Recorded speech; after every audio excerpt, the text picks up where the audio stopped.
Welcome and good morning, Wichita. We'll call the meeting to order at this time.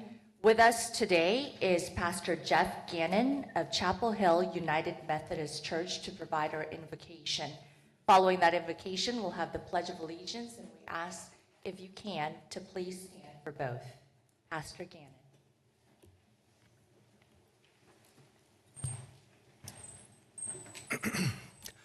Let us pray. We give you thanks and praise, O Lord our God, for the gift, for the beauty of this day that you have made. We pray that you would help us to rejoice and to be glad in it. We give thanks for these elected officials who serve this community with dedication, with passion and commitment. We pray your blessing upon them. Grant them the gift of wisdom as they make decisions, as they deliberate. Help them to listen well. Help them to be responsive and not reactive. Help our city to be and become all that you would desire. Finally, we pray for our world. We pray for peace on earth and goodwill toward all. For we offer this prayer in the name that is above all names, the Holy One of God. Amen.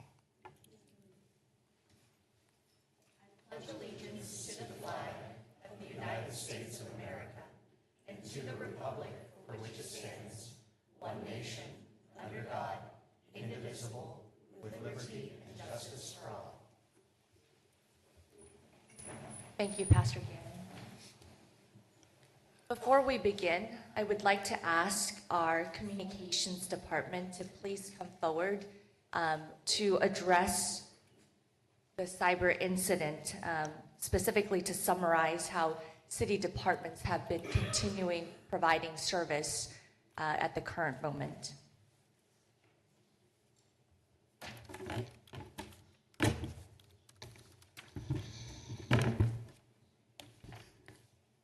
Good morning.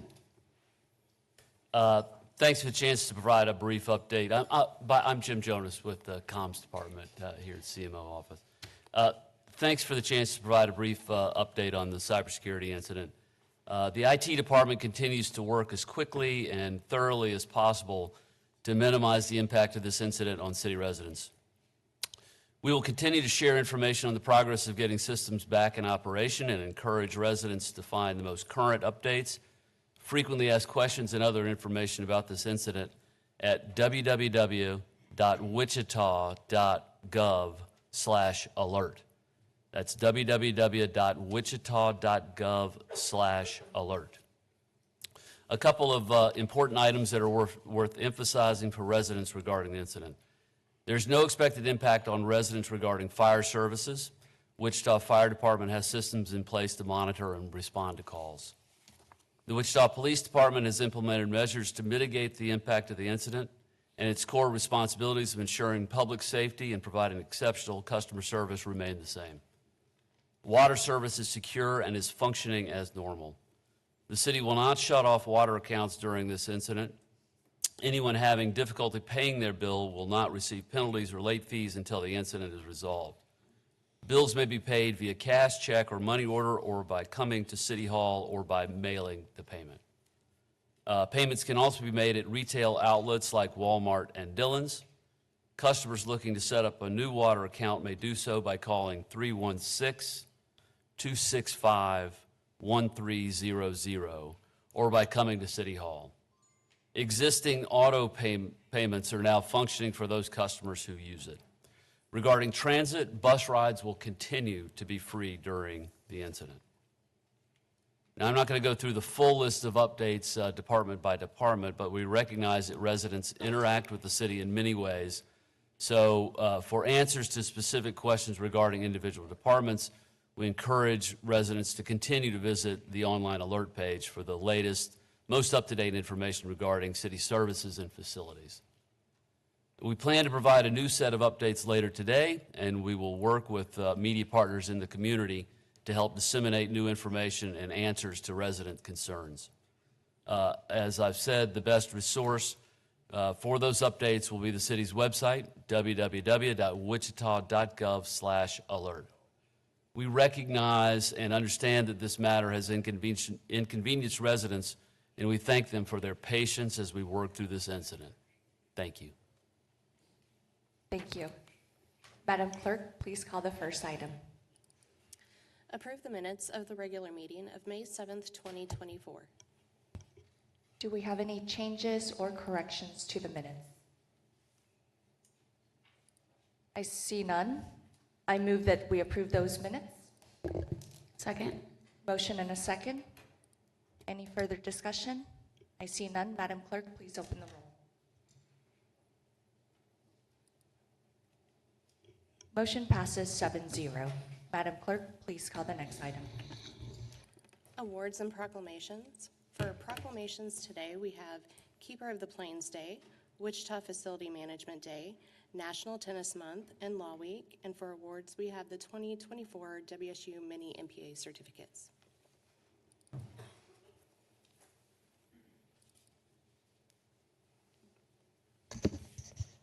May I please ask the staff of the Mid-America All-Indian Museum to please come forward? Good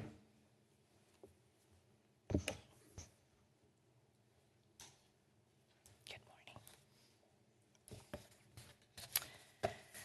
The proclamation reads, the city of Wichita, Kansas, founded in 1870, whereas the Keeper of the Plains is the 44 feet tall steel structure that stands at the joining point of the Big and Little Arkansas rivers, and whereas the sculpture was created by Native American artist Black Bear Boson, who was also a founding father of the Mid-America All-Indian Museum and donated the work of art to the community. And whereas the Keeper of the Plains has become a prominent icon of the Wichita community and highly visited destination for both residents and visitors. Whereas the sculpture was erected on May 18th, 1974 to celebrate the United States bicentennial, and 2024 marks the 50th anniversary of the sculpture, keeping a watchful eye on the city of Wichita.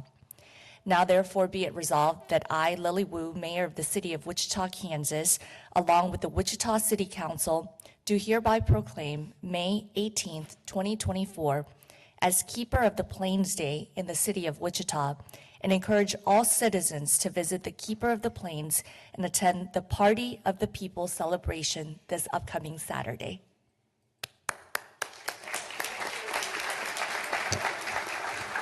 Good morning. Thank you, Mayor Wu and City Council, for this proclamation. We would love to invite everyone who's watching and here in the room today to the Party of the People this weekend for the rededication of the Keeper of the Plains to our community. Black Bear Boson donated it to Wichita 50 years ago, and we're going to re-envision that original dedication ceremony that we had 50 years ago and have a new celebration this weekend. The rededication ceremony starts at 1 o'clock, but we have events and programming happening all day at the Mid-America All-Indian Museum from 8 a.m. up until 9 p.m., finishing off with a really lovely fireworks display to highlight this icon in our community. But we hope to see you this weekend. Thank you.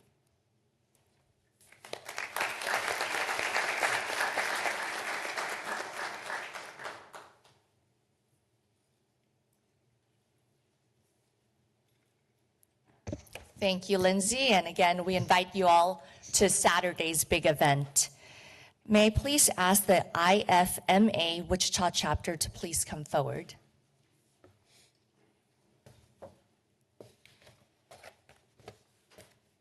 Good morning. Good morning. Good morning. Good morning. Hey, good morning.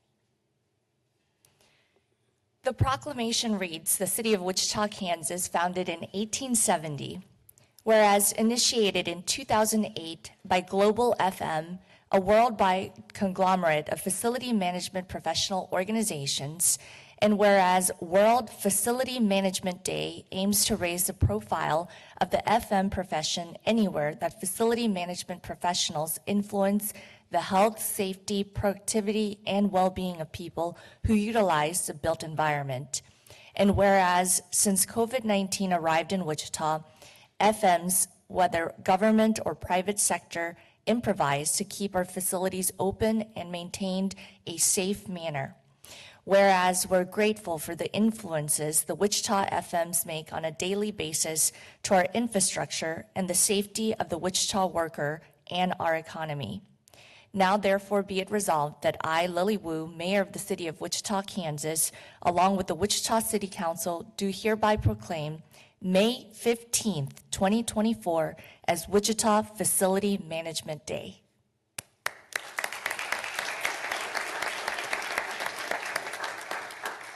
Thank you. My name is Joel Elsia, and I'm the North American Director of Facilities for Curo Financial here in town, and I'm also the president of the local chapter of IFMA, the International Facility Management Association.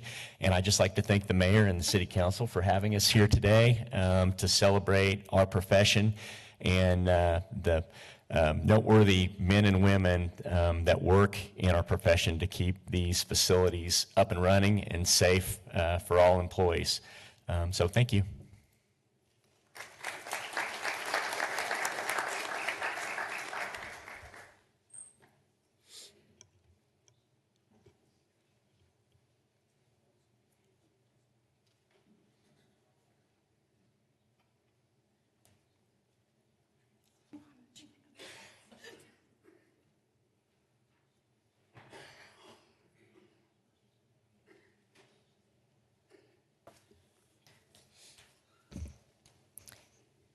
Thank you very much. May I please ask Carrie Morris to come forward? And anyone who's a supporter of National Tennis Month. Thank you. The proclamation reads, the City of Wichita, Kansas, founded in 1870, whereas on May 21st, 1881, the USTA, originally known as the United States National Lawn Tennis Association, was founded in New York City, New York, to create rules and standards for the emerging game of lawn tennis. And whereas the USTA is the nonprofit national governing body for tennis in the United States and leads the promotion and growth of the sport at every level of play, from beginners to professionals at the US Open. And whereas the USTA is the largest tennis organization in the world with over 550,000 members from every corner of the country. And whereas USTA has declared the month of May as National Tennis Month to encourage players, organizations, facilities, retailers, tennis manufacturers, and more to promote local programs and activities at parks and facilities to showcase tennis and spread the word about the sport and its benefits, and to help players and non-players alike find courts and play opportunities in their communities. Now therefore be it resolved that I, Lily Wu, Mayor of the City of Wichita, Kansas, along with the Wichita City Council, do hereby proclaim May 2024 as National Tennis Month in the City of Wichita, and encourage all citizens to increase their accessibility of tennis to contribute to making our community happier and healthier.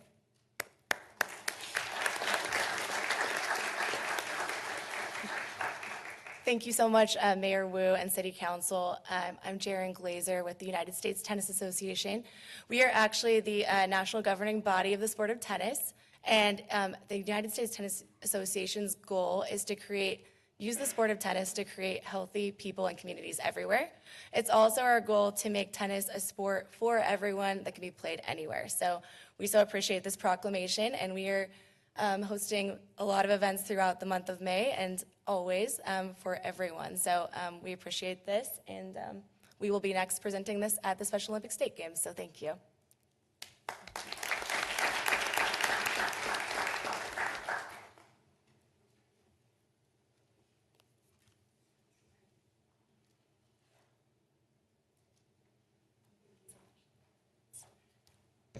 And what a great opportunity to go from the keeper of the plains to the tennis courts this Saturday.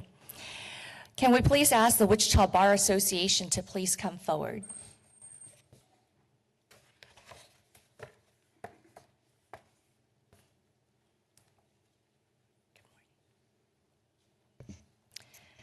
The proclamation reads, the City of Wichita, Kansas, founded in 1870. Whereas our legal institutions and systems of justice depend on popular participation and support to maintain legitimate authority. And whereas Americans from all walks of life public figures and private individuals alike have reaffirmed in words and deeds our national allegiance to the rule of law. And whereas lawyers and judges recognize that they bear a special responsibility to foster public understanding of law and legal institutions and commitment to the rule of law. And whereas the American Bar Association has designated 2024 Law Day theme to be the Voices of Democracy and invites all people of the United States to recognize that democracies, the people rule, and for nearly 250 years, Americans have expressed their political views and wishes by speaking their minds and voting in elections. Now therefore be it resolved that I, Lily Wu, Mayor of the City of Wichita, Kansas, along with the Wichita City Council, do hereby proclaim the second week of May 2024 as Law Week in the City of Wichita, and encourage all citizens to acknowledge the importance of our legal and judicial systems with appropriate ceremonies and activities, to display the flag of the United States of America, and to join the members of the bar and the bench in commemorating Law Week.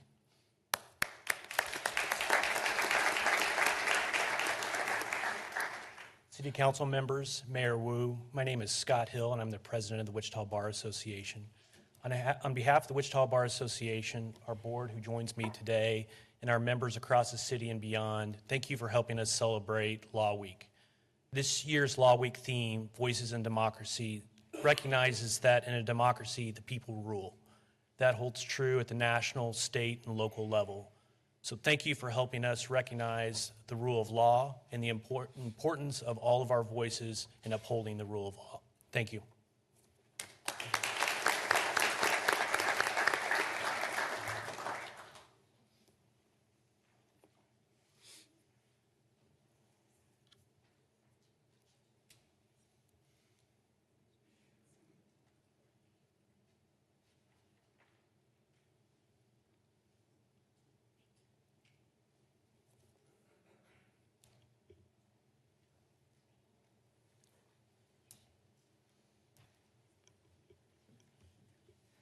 At this time, I would like to ask the City of Wichita employees as well as WSU staff to come forward. This is in recognition of the 2024 WSU Mini-MPA Certificates.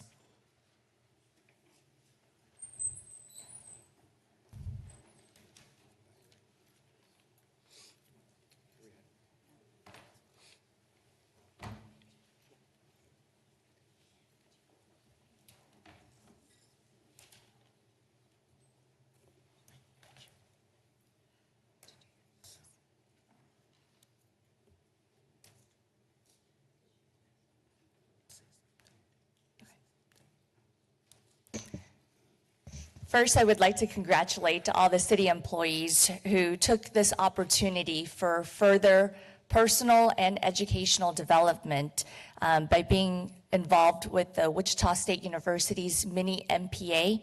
This is again an opportunity that employees of our departments have every year, and we appreciate the partnership with Wichita State University regarding this program. At this time, we would like to ask Dr. Guo to take the podium. Good morning, Mayor Wu, all the council members, Mr. Layton, and all your management team, and all the citizens. My name is David Guo. I'm currently the interim director of the Hugo Wall School of Public Affairs at Wichita State University. I'm also the Regent Professor of Public Finance. And today I'm really very honored on behalf of my faculty and staff, together with my colleague, Dr. Mary, to celebrate the graduation of our 2024 Mini-MPA program. This accomplishment is really a testament of their hard work, dedication, and commitment. I'll just give you a very small example. If you recall, this January is our first snow day. Happened to be our very first session in Mini-MPA, and that's a mandatory in-person session. I was pleasantly surprised when I get into the room. I see most of them, and of course, all the city employees in the room waiting for us to start the session.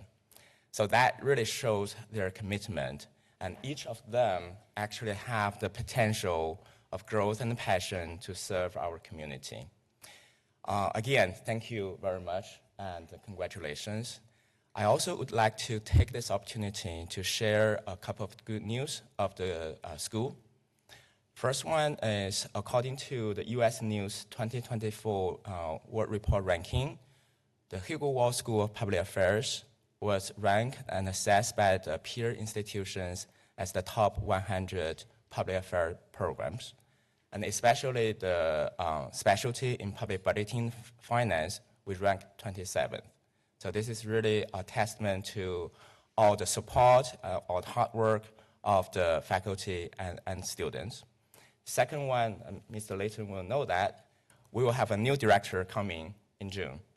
And also, we keep updating our curriculum to catch up the current trend. So now we have a new certificate called Urban Policy and Innovation. We also work with School of Criminal Justice, create a new certificate of Law Enforcement and Local Government Management. So I firmly believe this connection between the academic and the practice, and I hope and I'm looking forward to the future collaboration with the city. And once again, I want to say congratulations to all the excellent students here. Thank you all.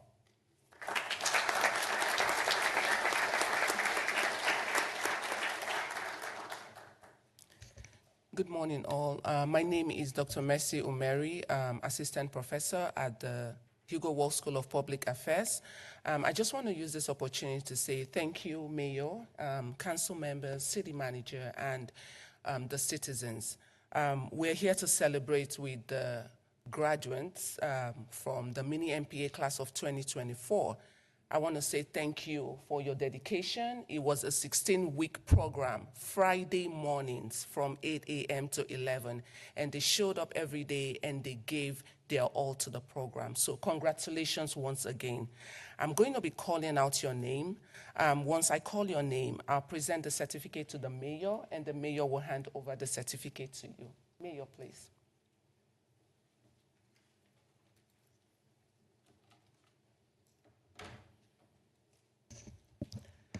Dawn Diamond.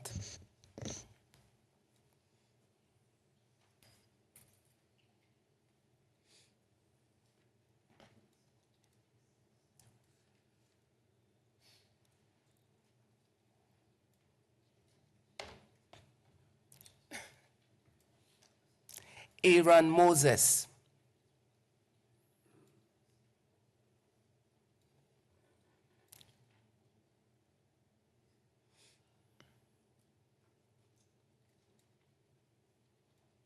Shayla Franklin.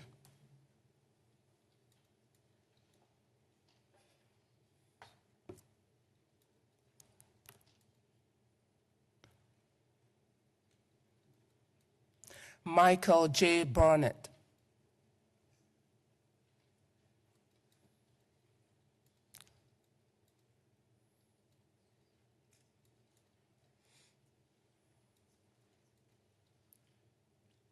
Deidre Crunk.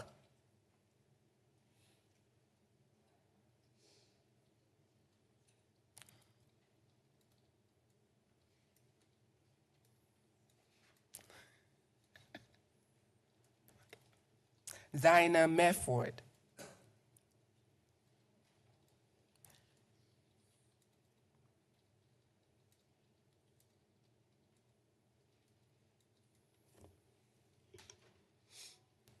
Shelley Hott.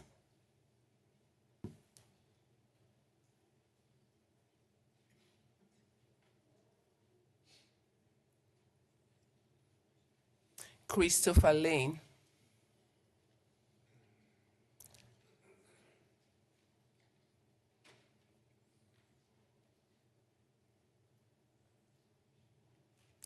We also have Jan German here, but she's not here today. I will hand it over to her supervisor. Thank you so much, Mayor Lou.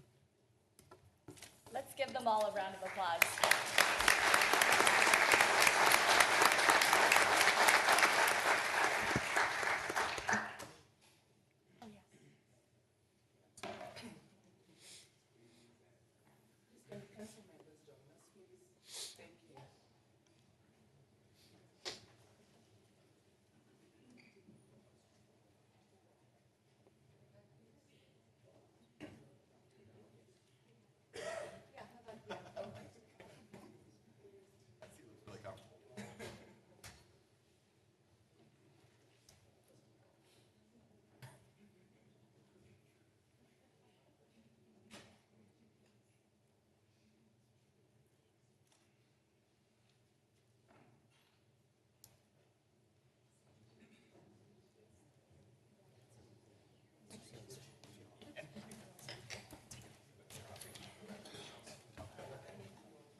Thank you again for all our guests who came for the proclamations and awards. And again, this is an opportunity to remind the community that you can also sign up for proclamations on our website.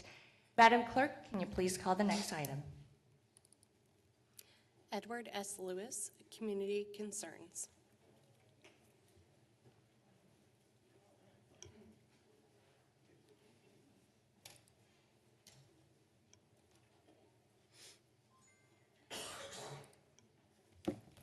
Good morning.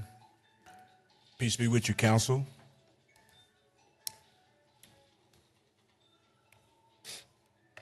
I am Chief Edward S. Lewis of the Holy Kingdom of Judah. I am honored to have been selected by my tribesmen to stand before this council and to deliver this momentous address. Before this council today is a remnant of the royal chieftains of the Holy Kingdom of Judah. The Kingdom of Judah, a sovereign Hebraic nation, was situated in what is now known as West Africa. As early as May 1616, the human rights of tribesmen of our kingdom were violated by a confederation of bad actors who participated in human trafficking, which included colonial America. The captivity of our tribesmen brought wealth to America at the physical, emotional, and spiritual expense of Judahites who were forced onto this land, forced into slavery, and forced into disparaging identities and cultures not our own. During the enslavement and genocide of our tribesmen, the sovereignty of our kingdom was nearly eradicated. However, the royal sovereign bloodline was preserved. In 1865, as the American Congress passed the 13th Amendment, abolishing slavery in the United States, the first free and sovereign chieftainess of Judah was born in America, Chieftainess Lucy Volter. In 1894, Chieftainess Lucy bore Chieftainess Esther Volter. In 1937, Chieftainess Esther Volter bore Chieftainess Anna Mae Rhine. In 2016, Chieftainess Anna Mae Rhine anointed C.W. Lewis II, Chief of Chiefs of the Holy Kingdom of Judah. According to our traditional tribal beliefs, our God turned our tribe over to captivity for 400 years. This 400 years of Masonic oppression ended in 2016 at the coronation of our Chief of Chiefs. The time of the Masonic Gentilic beneficiary over Judah has been fulfilled. The Holy Kingdom of Judah is a peaceable nation that denounces all forms of warfare and armed conflict. The Holy Kingdom of Judah will convene with local, state, and federal government to implement laws, programs, and mandates to re-educate, rehabilitate, protect, and restore the Holy Kingdom of Judah and its dispersed tribes' people. Peace be with you.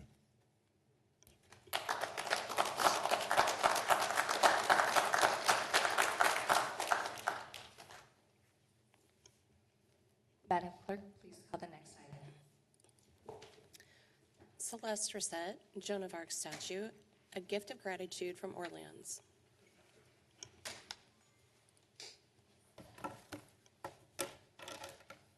France glasses. Good morning, Mayor Wu and City Council members, Celeste Racette, Wichita native and fourth generation Kansan. Thank you, merci, for allowing my husband Eric and I to represent our great city of Wichita at the Orléans, France, Jeanne d'Arc Festival. It was an honor and a privilege, merci beaucoup.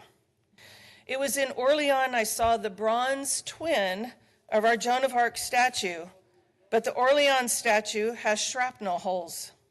There is a memorial next to the Orléans statue honoring the U.S. Armed Forces for their sacrifice in World War II.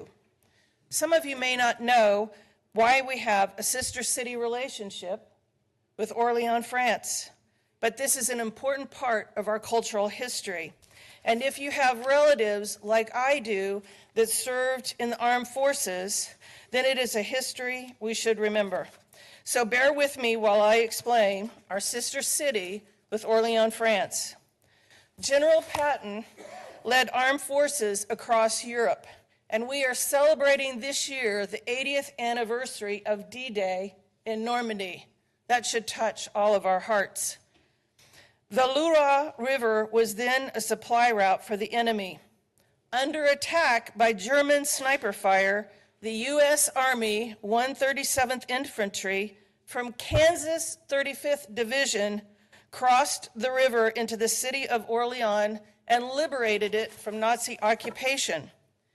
We became sisters on that day with Orléans, France, and I speak about this at different community groups and have pictures of the soldiers entering Orléans, France, and the testimony of those infantrymen of what that experience was like. My father, Vincent Bogart, was a young man living on a farm in Kerwin, Kansas, when he enlisted in the U.S. Army Air Corps during World War II. He was a fighter pilot. He trained other pilots and was stationed in the Aleutian Islands. He represented Wichita at the Jeanne d'Arc Festival in 1964. So again, thank you, Mayor Wu, because now 60 years later, I was allowed to represent Wichita. You touched my heart. Those infantrymen are remembered today in Orléans, France. I didn't realize that, but there is a memorial inside the cathedral next to the white marble statue of Joan of Arc recounting the soldiers' bravery. There is another memorial outside the Hotel Grosslot listing this historic event next to the bronze statue of Joan of Arc, the twin we have at 223 South Main, only theirs, as I mentioned, has shrapnel holes from World War II. During the Jeanne d'Arc Festival, U.S. Army guards held the U.S. flag and the band played the Star-Spangled Banner, which we rose to and sang along with tears in our eyes. Those Kansas infantrymen are still celebrated. They are still honored. When Eric, Doug Miller, and I walked in the Jeanne d'Arc parade, the people of Orléans smiled and called out, "Bonjour, USA, America," and shook our hands. It was truly a unique experience. There is a lesson of friendship we should be teaching all of the USD 259 students.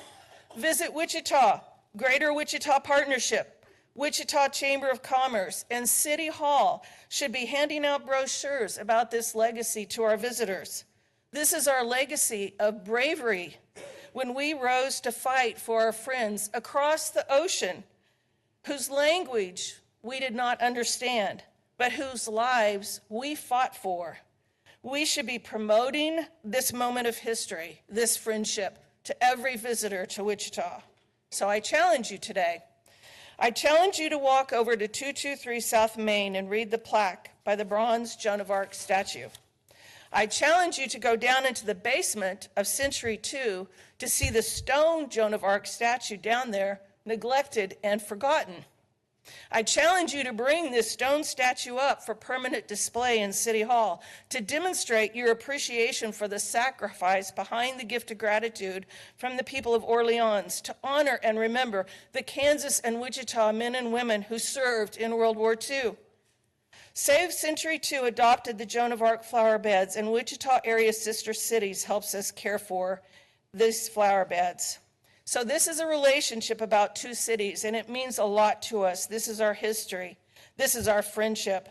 Thank you again, Mayor Wu and City Council, for supporting this friendship and allowing us to represent the city of Orléans. Merci beaucoup, and thank you from my heart. Thank you, Celeste. May I just ask staff one question and as a follow-up? I'd like to know if there is the stone Joan of Arc statue and where it used to be displayed and why it has not been displayed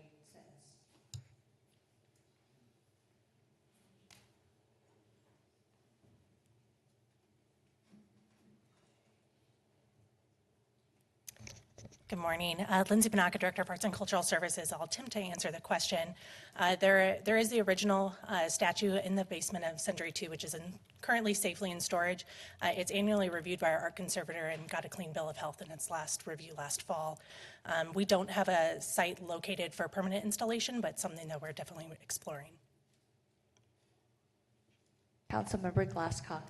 Thank you, Celeste, for being here today. I'm a history nerd, and I didn't know any of that, so I'm very thankful that you shared that information because I learned something new today. Would you mind sending over your PowerPoint as well so we can have more information about it? Thank you. It's got the oral history from those GIs and what they saw when they entered the village. It's captivating. Thank you. I would love to see that. Councilmember Hoheisel. Thank you, Mayor. Thank you, Celeste, for being up here again today. D-Day is here in 3 weeks. I think it's June 6th, I believe. Liberation of Orleans is August 5th, so that's approaching too. Okay. I didn't know if you had any plans for a celebration on either of those days. We do. Sure.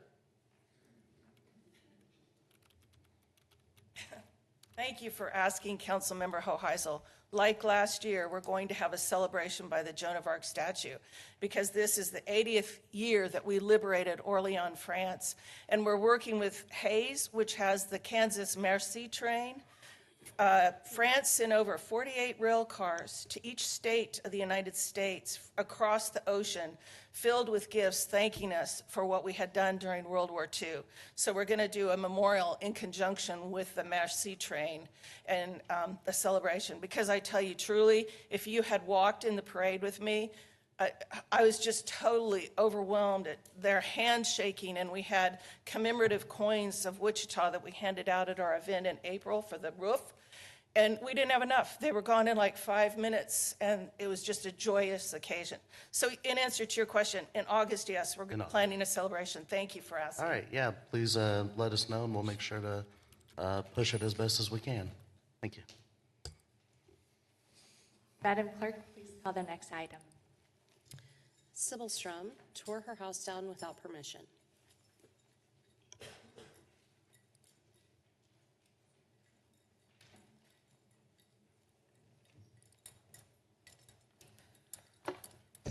My name is Sybil Strum. I reside at 326 North Walnut.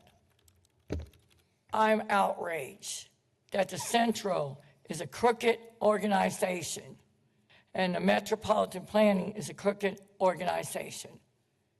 They targeted me. They tore my house down. I was not even there when they tore it down. They came in my house, broke into my house, and destroyed it. And they stole my property. And I am not happy. I have a neighbor next door that has poison sumac growing in her yard. And the Metropolitan Planning people won't even do anything to her. I was targeted, Lily. I was targeted bad. Everywhere I went, I was on Dodge, I was targeted. I was on Seneca, I was targeted. I was on Walnut, I was targeted. I was on West Douglas, targeted. Now I'm on Walnut. They made my daughter cry because she couldn't believe it. She said, why? Why, Mom, did they tear our house down? Our house was a haven for children that were in drug-infested places. And they tore it down. And I urge you to reprimand these people. I have talked to Brandon Johnson about it. I am done. I am done. They are not supposed to go into people's houses. That's called breaking and entering. I actually went to the police department about it because Dave Unruh told me to. He said, well, if you don't think you know them, call the police on them. And I did. And I have proof at home that they had no right to come in my house. They took pictures. Bowers Plumbing was involved. They had no right to do that. I urge you, Lily Wu, Mayor, and the City Council to help me get back at these people. They need to quit targeting me, target the people that are doing the stuff. I'm done with this community. I've done stuff for the community. I have been a volunteer at Franklin Elementary, Allison, West High, Lawrence, Mayberry. I've done all this stuff. And all I've gotten is just hardship. And I also would like to charge the Central and the Metropolitan Planning for emotional damage they did. They put us homeless. We were walking the streets. That's not what our community is. It's supposed to be a friendly community, but it's not. I've actually told my relatives, don't come to Wichita. Don't. You'll be treated badly. And I've told my friends, don't come to Wichita. You need to get these Central to quit being ruthless and vultures. They have been vultures. They're crooked. The Metropolitan Planning's crooked. You need to investigate these people. Stop targeting innocent people. And anyway, my contractor died. And I couldn't say to the grave, hey, come on and do your job. But my house was a safe haven for drug-infested, alcoholic-infested, and emotional damaged people. I mean, the police department would bring them to me. I'd go, what do you want? I want you to take care of these kids. Don't let this happen to me again. I can't take it anymore. I've done it. I want restitution. Thank you. Oh, I got a little more minutes. Okay. Like I said, they're ruthless, crooked organizations. They go after the innocent, but they go, like I said, my neighbor has poison sumac in her yard, and another neighbor hasn't fixed the shed, and then another neighbor has not fixed their roof. So please do something about it. Thank you.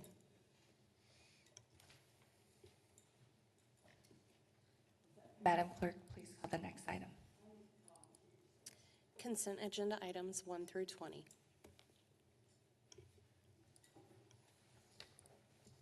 Are there any items to be pulled? Councilmember Johnson. Thanks, Mayor. I'd like to pull number 11, please.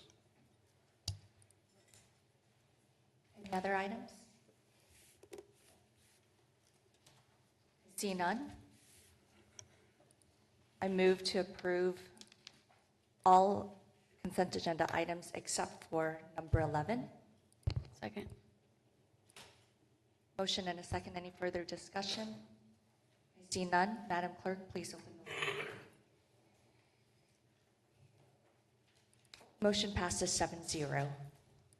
Councilmember Johnson. Thanks, Mayor. Due to a personal conflict of interest, I have to abstain from this vote.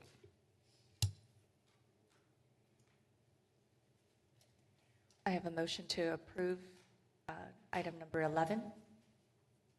Second. Any further discussion? I see none. Madam Clerk, please open the roll.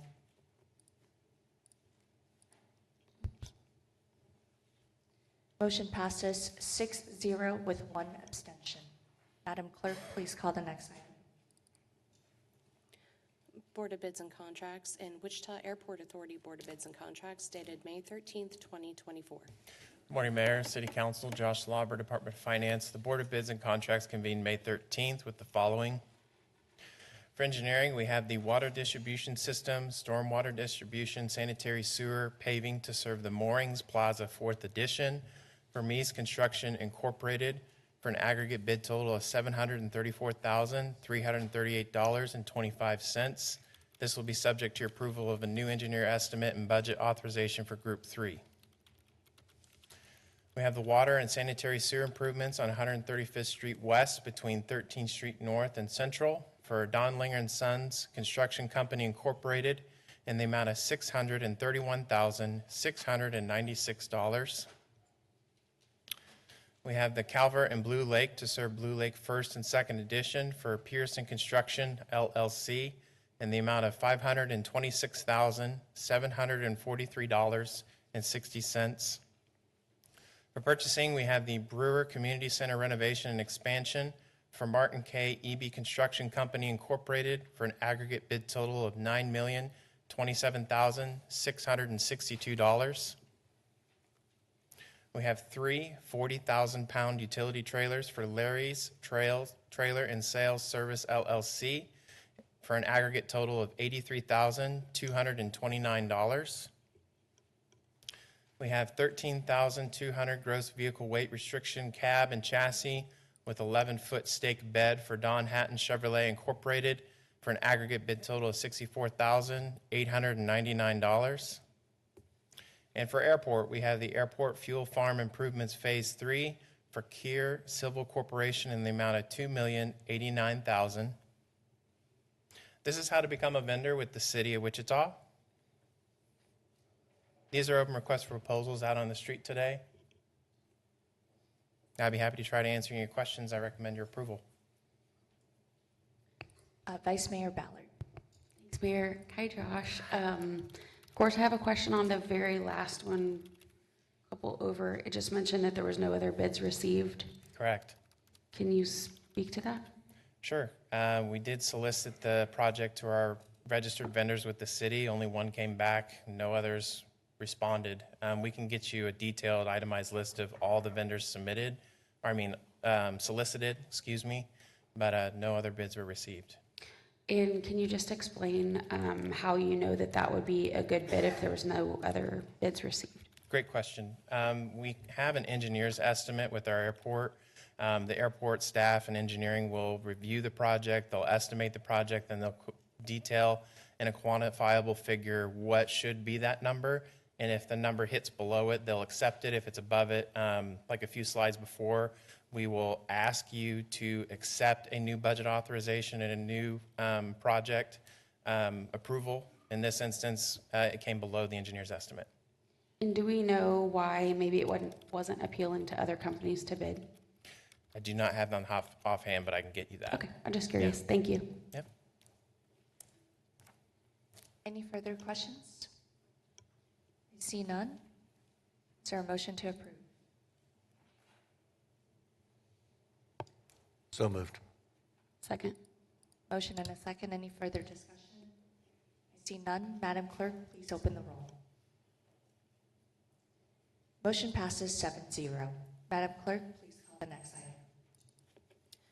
2024 to 2028 Cultural Arts Strategic Plan.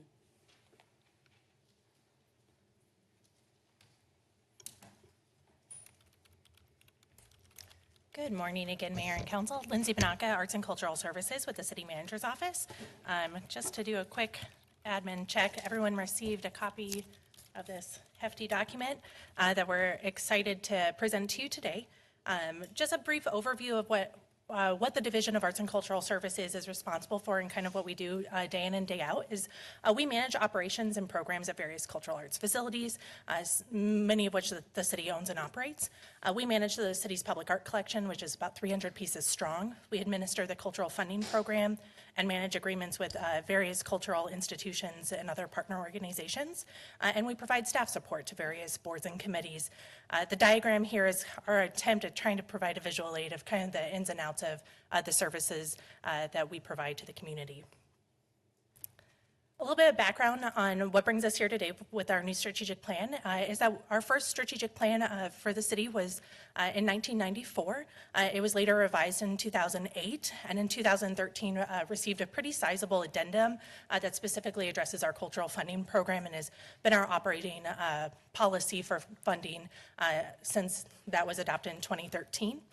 In 2022, we contracted with PPMC to start a new planning process. It had been over a decade since we'd had any revisions or looked at what a new policy could look like.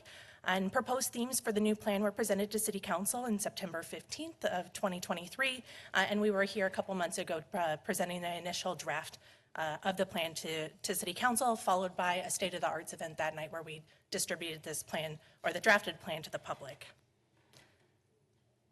Throughout the planning process, we had a lot of community engagement opportunities. We had a steering committee of 14 community members.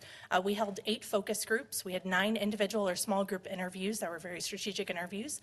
We held a public information session, and we had a public survey in both English and Spanish that had just shy of 700 responses through the surveying process.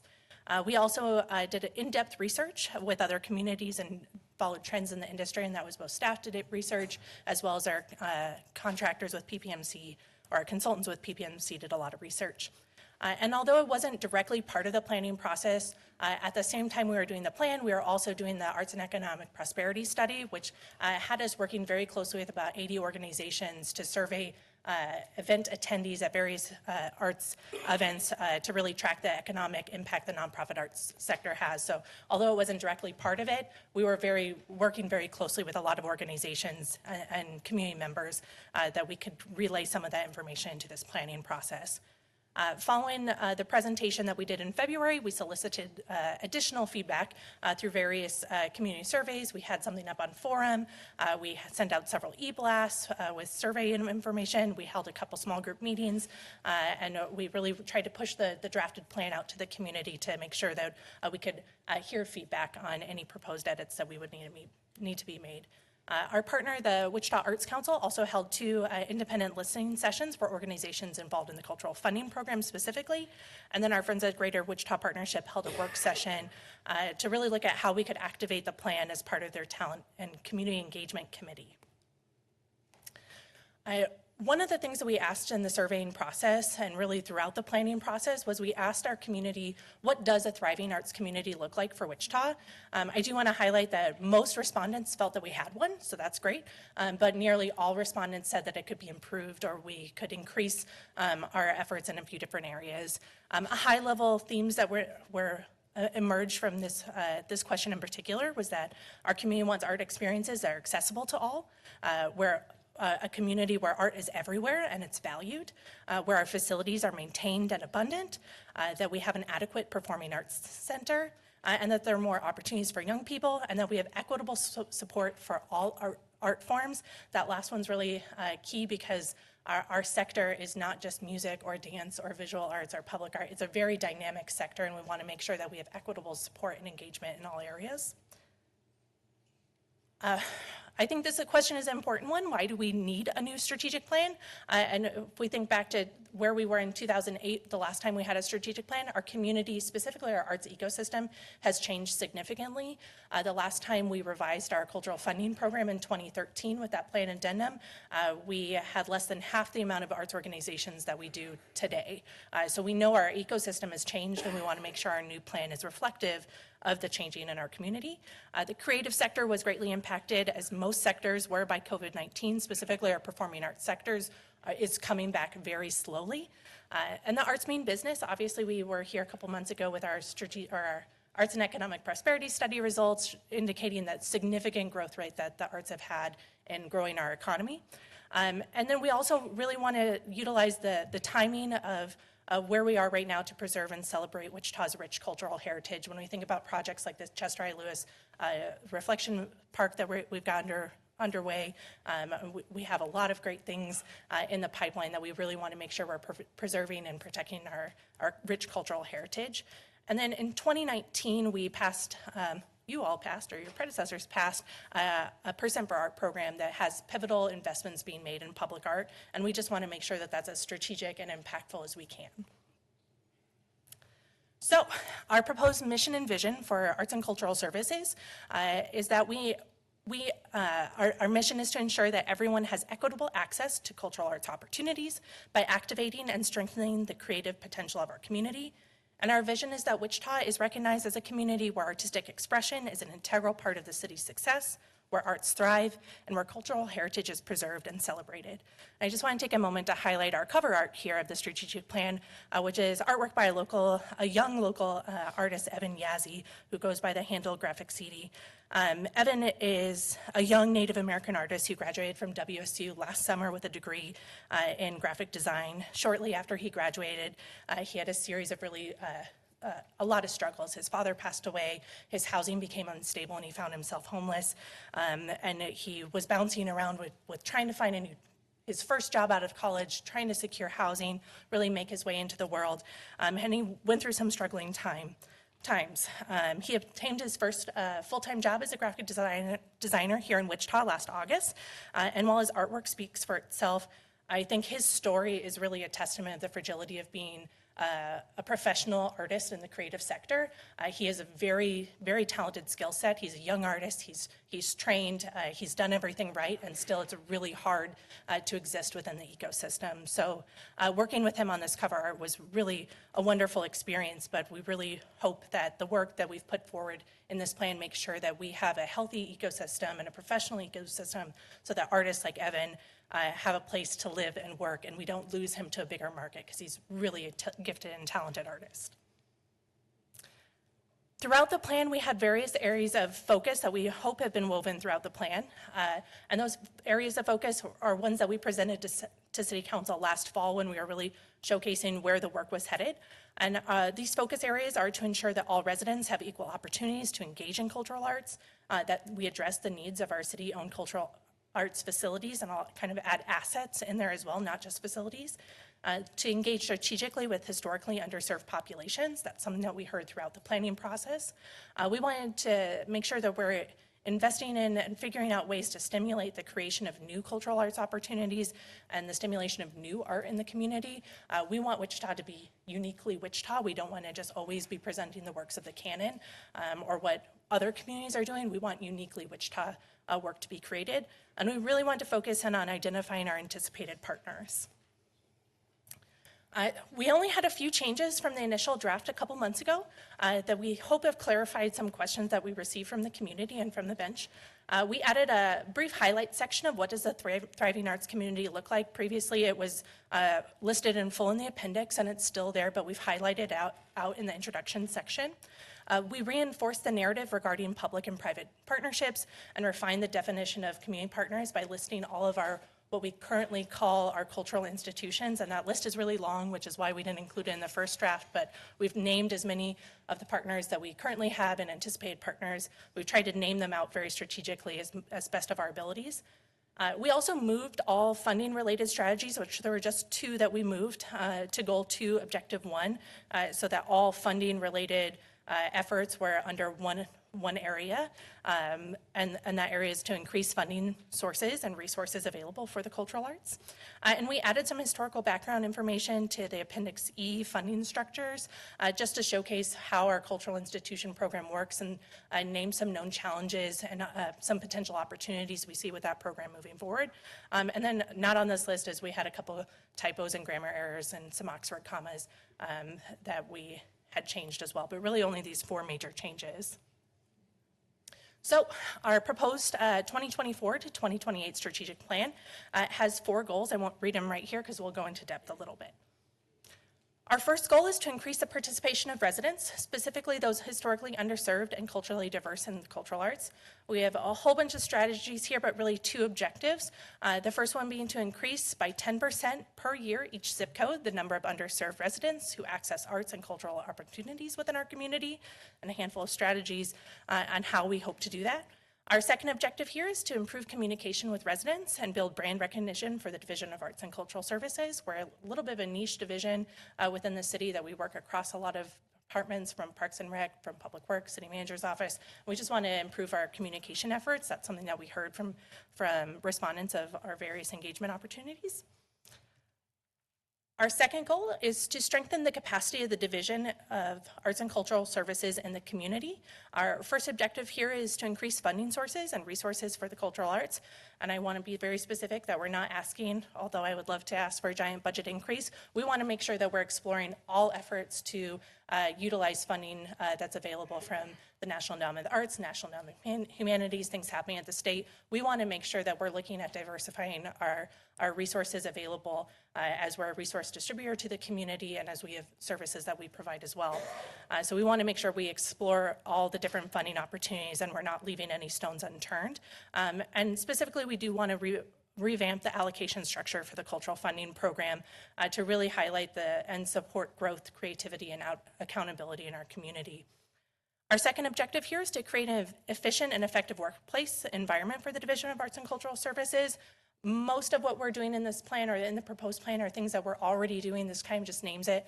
So making sure that we have a clear way to address and streamline our shared services across the city and increase our programmatic opportunities for arts to exist everywhere, not just within our division. Our third goal here, this one's a little meaty, so bear with me, is to increase the impact of city-owned cultural arts assets and facilities. Our first objective here is to ensure that all city-owned cultural arts facilities and assets are a source of community pride and that they're accessible to all. We have a lot of accessibility, safety, and security enhancements that could be made throughout our facilities, and we have a handful of short-term and long-term maintenance needs that we would really like to make sure that we have some plans for, as well as continue to grow and restore our public art collection and make sure it's accessible to the public. Our second objective here is to increase the number of cultural arts facilities and assets available to meet the community needs. So as we're able to grow our list of facilities available.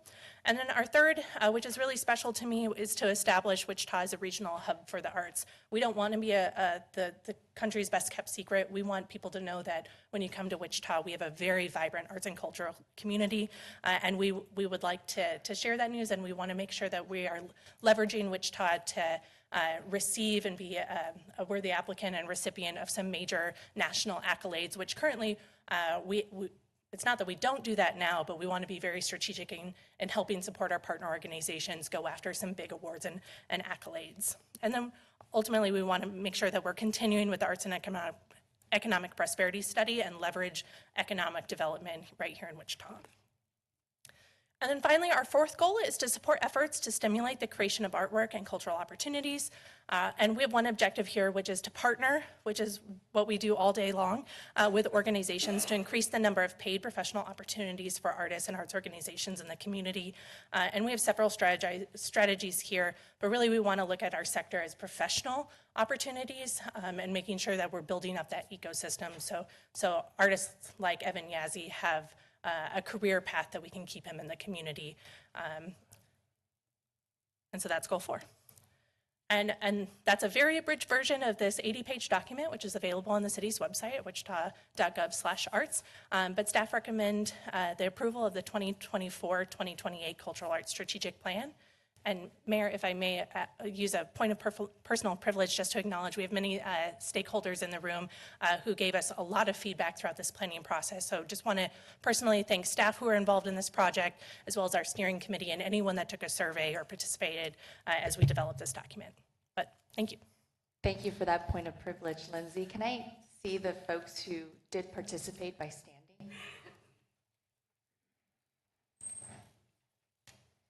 Thank you very much for being engaged, involved, and caring for the city of Wichita and cultural arts. So thank you very much for being here today. Councilmember Hoheisel. Thank you, Mayor. Thank you, Lindsay. I know this has been quite a task for you over the past 2 or 3 years, I think, putting this together. You hit a couple of points that I do have a couple of follow-up questions. Namely, the goal 2, objective 1. Yeah, there we go. Funding sources. We all know kind of the state the city's in the upcoming years as far as funding and whatnot. So what have we looked at as far as public-private partnerships to help increase? I know you spoke about grants and grant writing. What does the grant writing process look like for you right now? Currently, myself and the 2 other administrators we have in the who are specific to arts and cultural services. We tackle opportunities as we see them. So we've written and received several National Endowment of the Arts grants over the last 2 years. We actually have an announcement in a couple days where we can't share it today of a grant that we'll be receiving specifically related to our cultural funding program. So we want to make sure that we have a clear pipeline through our state and federal partners on making sure that if there are resources available that we can get them to Wichita. So currently we just apply for them independently. We do have strong partnerships with the Community Foundation and some independent organizations who are doing great work, and we would love to leverage them. We write letters of support for those who are going after grants themselves, so whether it comes through the city, as long as it gets to the result of we have a better arts ecosystem, we want to support it. So I hope that answers your question. For the most part. Do you feel like you're able to adequately go after all the grants that you think we can and have a shot at?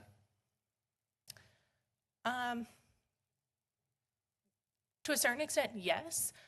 We don't have dedicated grant writing within our division, if that's a question, but something that the team we have is very skilled in writing grants throughout our careers, so we will pounce at the opportunities when they pop up. We would love to have additional support there, but we also are thankful to have successfully applied for and received almost every grant that we've applied for in the last 2 years. Is there any plans or desire to work with the public-private partnerships in order to apply for grants like that and hopefully move a little bit more money our way as well? Yeah, absolutely. We would love to do that. Okay. All right. Thank you. Thank you. Councilmember Johnson. Thanks, Mayor. Thank you, Lindsay. I just want to say thank you to everybody that helped out with this. I think this is a great plan. As I was reading through it, definitely steps in the right direction. I support that. I just want to, I guess, for my colleagues, say that I'm still very much in support of the majority or all of the 2% going for new art. And I think that we should have a CIP item for regular maintenance of art. That way we can continue to add to the art in our community. The maintenance could be pretty costly. So definitely supportive of that. If we need to revise the ordinance to state that, I'm definitely supportive. And also want to pitch a project in District 3, Dr. Ronald W. Walters Library. Great new library. Would love to see more art in there, especially given that he did so much nationally. I think we could add to that and beautify that space even more. So pitching that project. But I think this is a great step. And when we look at the projects that were highlighted from Chester R. Lewis Reflection Park, which is amazing, and people still are excited about that. The artwork that people will soon see with the Carl G. Brewer Center, if we can duplicate that throughout the city, it would be amazing. So I think this is a great work and a step in the right direction. Thank you.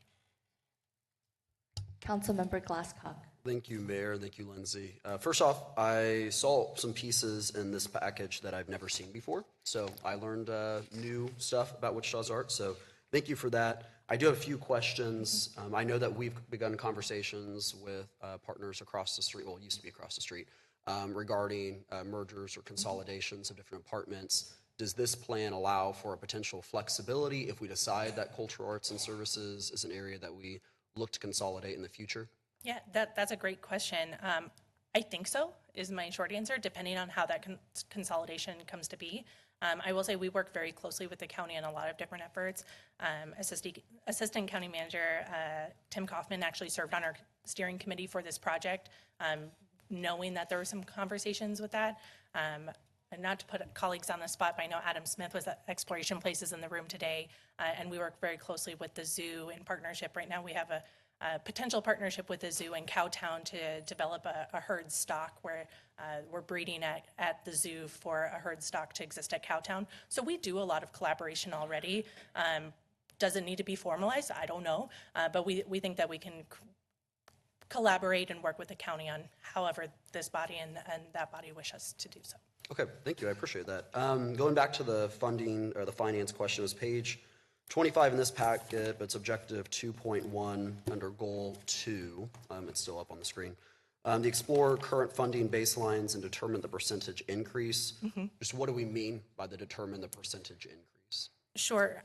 So right now, in terms of like our cultural funding program, specifically the grants that we put out, it's a portion of the mill levy, so it can vary between 1.11 and 1.14.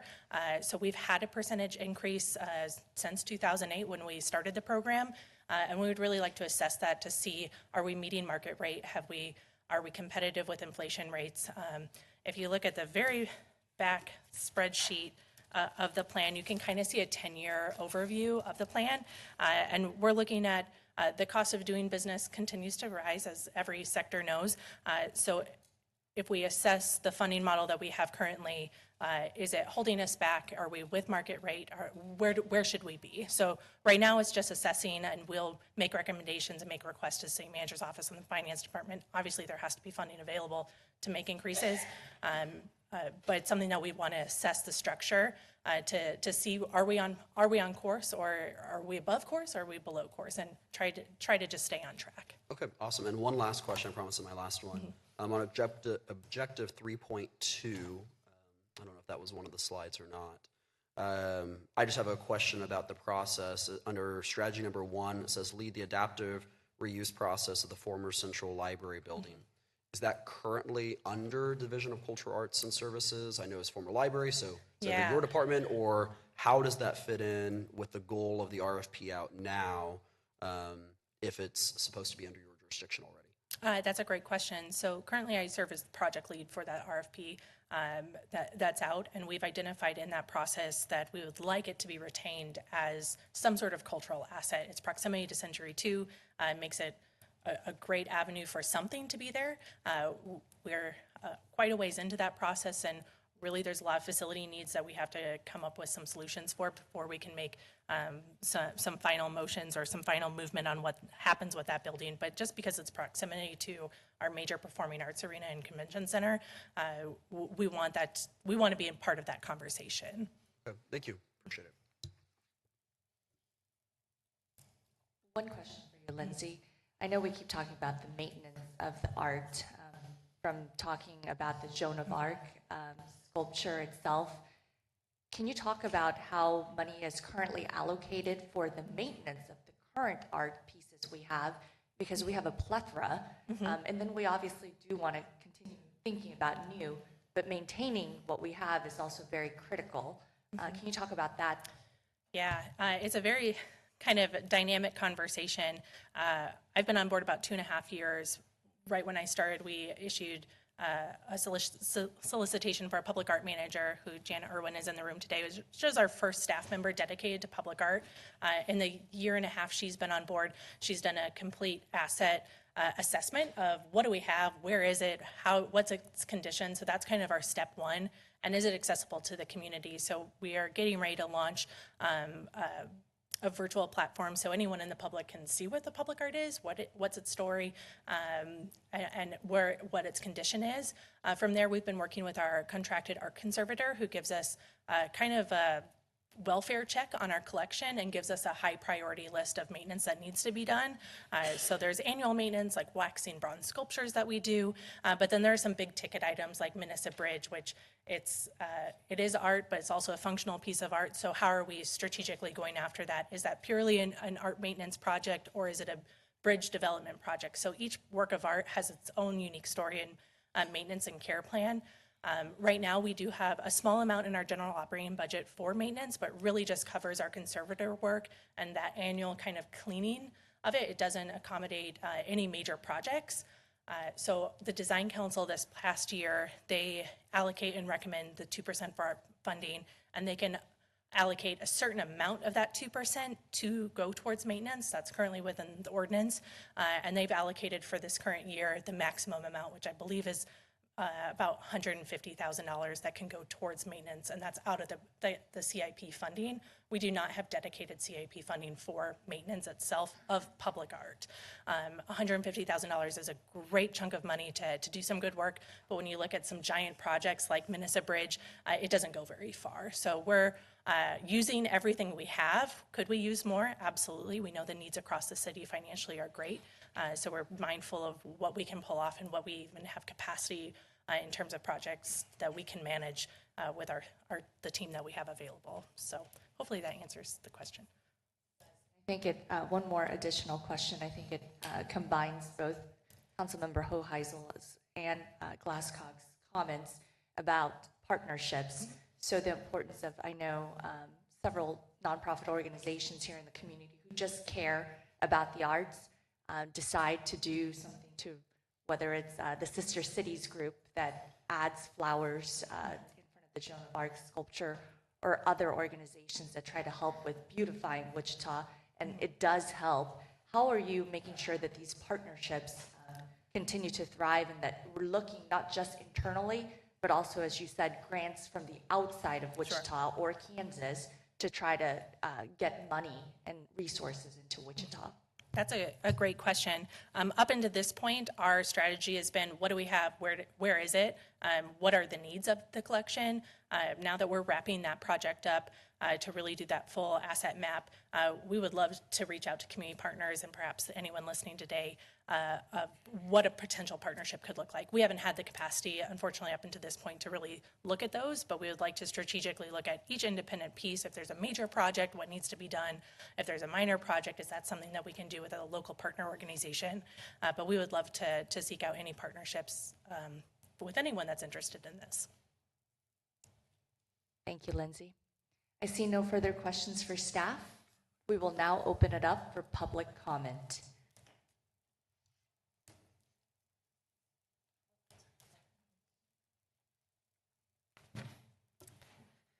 Good morning, Mayor Wu and City Council members. My name is Angela Cassette. I live in Wichita, District 1, and I am the Managing Director of Music Theater Wichita. As one of Wichita's largest arts organizations, Music Theater Wichita spends approximately $1.5 million of our $5 million annual budget paying local stagehands, actors, musicians, administrators, technicians, and educators to create art in our city. We bring about 50,000 plus patrons to downtown Wichita each summer, and we pour dollars into the local economy through use of Wichita-based companies for playbills, mailings, audiovisual equipment, a long list. I myself am a transplant. I moved here because of arts opportunities in Wichita. What those of us who've moved here from other cities tend to understand is that Wichita punches above its weight in many ways. Nowhere is that more obvious than in our arts and culture sector, at Music Theater Wichita and across our city. Today, I'm happy to ask you to support the new proposed cultural arts plan. I think our city arts and culture staff and our new plan lays out wonderful goals and leaves room for adjustment as we learn and grow. Most importantly, growing and stabilizing our arts and culture sector is critical to reaching our community's overall goals. I've been thrilled to see exciting developments like our coming biomedical campus and psychiatric hospital.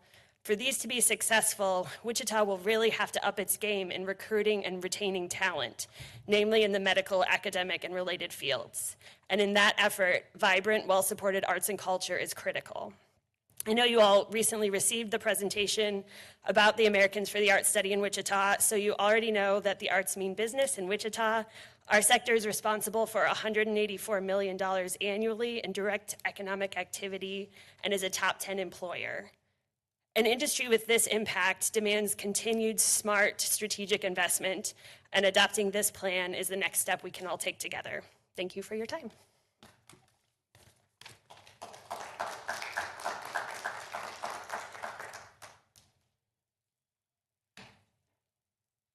Good morning, Mayor Wu and Council. My name is Terry Brooks. I am the PBS Kansas Director of Development.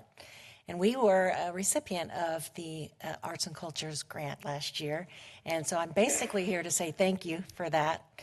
Mayor, you've been in our station. You know we have a children's education center back there.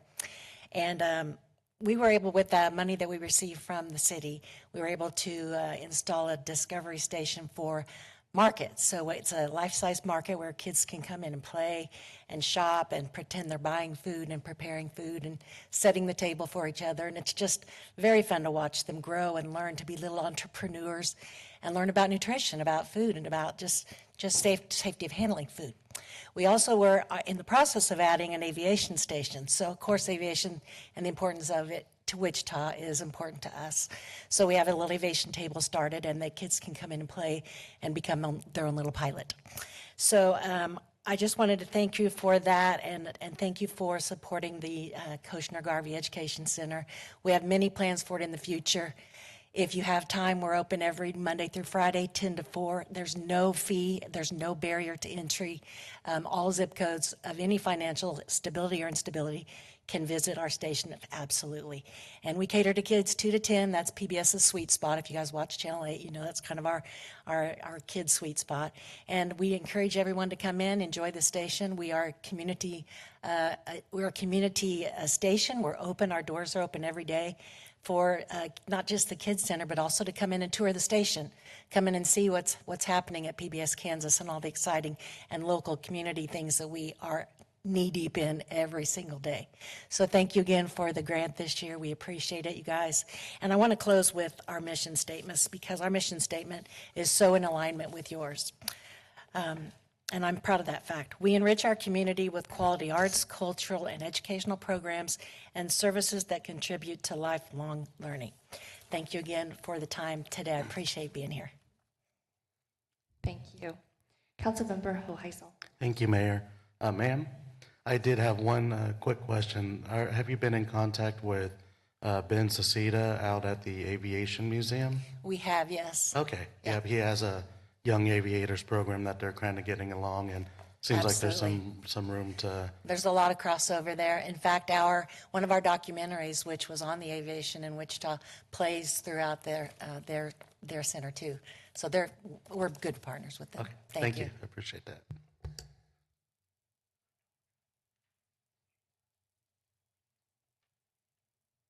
Good morning. Thank you so much for the opportunity to speak, Mayor Wu, council members. My name is Kate Van Steenhouse, and I am a Wichita resident in District 1. I have been in Wichita for 14 years, and in that time have had the great pleasure to partner with, serve on boards for, co-founded an arts organization that just celebrated 10 years. And now I serve as the assistant director for the Kansas Arts Commission within the Department of Commerce. But I'm here today just as a citizen, as an artist, as a supporter of the arts. I support this plan. It is incredibly thoughtful. It encompasses the breadth of cultural networks already at play in our community, and it outlines on-ramps and new access points so that new opportunities can have lasting impact. The way I think about arts and culture, especially my experience in Wichita with arts and culture, is that each of our lives are really a Venn diagram of different spheres of culture. So I personally am a part of a culture that spends lately Saturday afternoons watching YMCA little kid soccer games. And I'm a part of a culture that likes to explore on Final Fridays, First Fridays, whatever. There's lots to explore. Shocker basketball games, definitely a part of that culture. Where those cultures, where those spheres overlap, that's the connective tissue of the culture of our community. And that's what arts and culture is all about. It connects us and it creates a ripple effect. The people working to keep those different cultures thriving, they are working. They are tired. They are in the thick of it, right? And they just want to do more. They're excited, they're passionate. Plans like this are really necessary because those individuals need the kind of coordination and strategy that the plan provides. They can't work as islands and they shouldn't need to. Yeah, we all just want to do more. It takes that kind of care and coordination. And I'm thankful that our city has a strong foundation for the arts. When my husband and I moved here, it was one of the things that struck me instantly, like, oh my gosh, there's a lot happening here and there are a ton of opportunities. The Percent for Art program is forward thinking. The public art program is responsive and, as Lindsay said, pushing itself to do better, which I think is amazing, pushing itself to do more. And arts organizations have benefited from the cultural funding program for decades. So all of these things are wonderful, but they can't just be boxes that we check. They can't just sit as existing programs. Again, it takes strategy to really utilize them. The $180 million that the Economic Impact Survey talks about, that's a fun number to throw around, and I'm all for it. those figures demonstrate the impact. We have to make sure through plans like this that those figures don't happen on the backs of artists and cultural workers who are, like I said before, really in the thick of it. So I'm excited for this plan. I encourage you to pass this plan. As the largest city in the state, it makes sense for Wichita to be a leader in supporting and really celebrating culture. And this plan is significant. It's an important push to put Wichita on a path to continue to thrive. Thank you.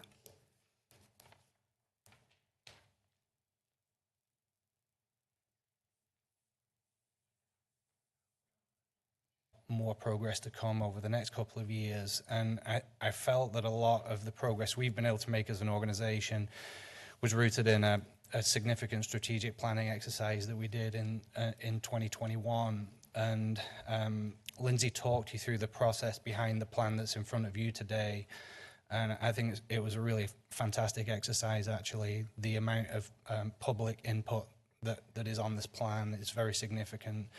I personally appreciated the listening sessions that were organized around the draft plan.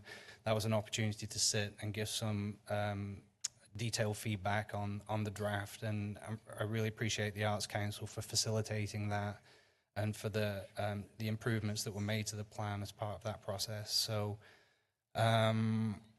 overall, I think it's an exciting time for the arts and culture in Wichita, and sometimes in communities, the planets just align with timing, leadership, talent, and I really feel that coming together in Wichita right now. And part of the feeling that the arts community has right now, I'd like to know, is that we feel that you as a council are strong supporters of what we all stand for and represent. We see you coming to our events, and it's deeply appreciated when you participate in our organizations, in our events, on our boards. Thank you, Councilmember Johnson, for your service on the Exploration Place Board, and I know you all help lots of other organizations. So a lot of my confidence about the plan is coming from the knowledge that you sort of understand what it means to our community. And finally, I'd like to thank Jesse and Lindsay for the role that they played as your staff members in creating this plan. That economic impact that's in the plan is really foundational, and it took a ton of work over a long period of time to gather that data. Everywhere I went for about 18 months, either Jesse or Lindsay was there gathering the data, and I think it's extremely powerful and is foundational for what we're going to be able, for building a case of public support for the arts. So I'd like to thank you for that, and hope you approve the plan. Thank you.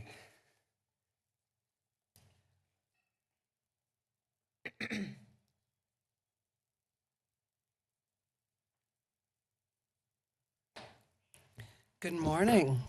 Nice to see you all. Thank you for this. My name is Ann Garvey. I think many of you know that I am a diligent and engaged member of Wichita's community, which I have been since I returned here, having been away for several decades. And I recognized immediately coming here that Wichita is an art community. I helped form an organization. It's a very loose organization called Arts Forum, which thankfully Lindsay and Jesse Koza, Lindsay Banaka, has taken on managing. We meet monthly. There are 70 institutions and organizations which we meet on an informal basis just to communicate and share what's going on in our arts community.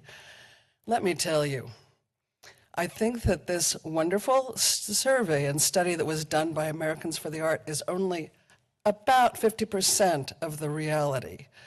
They did not take everything into account. They don't take private galleries, teachers, students of art.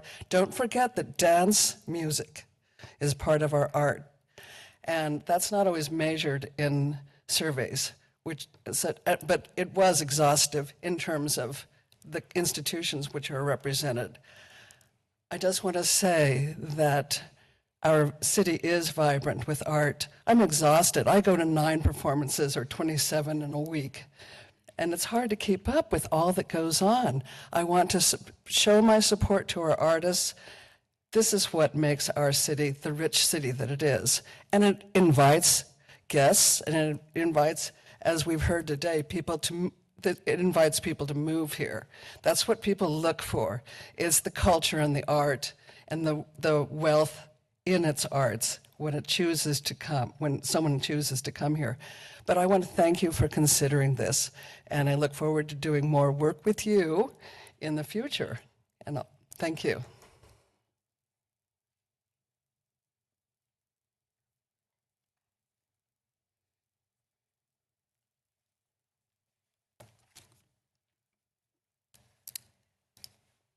Hopefully last but not least, good morning, Mayor Wu, members of the council. My name is Greg Kite. I'm a local attorney. I'm president of the Historic Preservation Alliance of Wichita and Sedgwick County, treasurer of the Save Century 2 Committee. My law office address is 230 North Market. Let me tell you, it's a pleasure to be here. Thank you for the opportunity to speak about this 2024-2028 Cultural Arts Strategic Plan. I, like everyone else, am very appreciative of Lindsay's presentation and the hard work that's been done. They did a fabulous job. I would, however, like to begin my comments by directing your attention to pages 31, 33, and 34 of the strategic plan as they relate to, in particular, Century 2. And I don't know, I probably don't have the electronic wherewithal with the folks here to have them pull that up, but maybe you've got copies there that you can look at. Anyway, let me begin with page 33, under Notable Findings, Cultural Arts Consumers, and it states there very clearly, of all Wichita cultural arts institutions, spaces, events, and services, respondents were most engaged with Botanica, the Wichita Art Museum, and none other than Century 2. On page 34, the following page, under Findings, Cultural Arts Engagement. Respondents were asked to identify which Wichita cultural arts institutions, spaces, events, and services they have participated in or engaged with. Respondents were most engaged with Botanica, the Wichita Art Museum, and again, Century 2. Let me pull back then onto page 31, subsection number 9 listed there. Topic is increase facility access. And it states the desire for a new performing arts center was a recurring theme. Performance groups need a large space with updated technology to perform in Wichita. Now, in my humble reading, that's a little bit in contrast to what the findings were in the cultural arts consumers and cultural arts engagement sections. So I want to address that, the need for a new performing arts center and an updated technology for performances here in Wichita. So I'd like to address those suggested improvements to Century 2. Address soundproofing and isolation between spaces, update equipment and technology, reconfigure loading dock access, increase backstage space, improve dressing rooms, upgrade fire alarms. Those suggestions are all very feasible. And it reminds me of the comments made by Bill Warren back on April 18th at our roof completion celebration, where I'd like to paraphrase some of his thoughts. He had, of course, as you know, engineers and contractors of his perform a fairly detailed evaluation of Century 2. And what he came up with was what he called a 20 cent per a dollar comparison or ratio. So you might wonder, well, what does that mean? And so did I. And what Bill indicated was that for every 20 cents spent on Century 2, it would take $1 to build a new performing arts center that's comparable. For example, if the city of Wichita was to spend $50 million to operate and upgrade Century 2, it would take $250 million to build a new performing arts center. In other words, 5 times the cost to build a new performing arts center than upgrade and maintain Century 2. You know, the production of Hamilton came, and everyone thought, oh my gosh, it'll never be able to be done in Century 2, but it was, and it was a tremendous success. And I think that pulled away a lot of detractors. The one bonus that we have at Century 2, of course, is the space and capabilities for costume and set design and construction at Century 2 is second to none. So much so that sets and scenes are rented to other production companies as part of the rental division of Music Theater Wichita.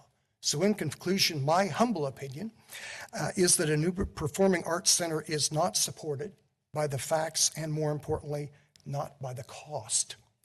I would certainly entertain any questions you all might have.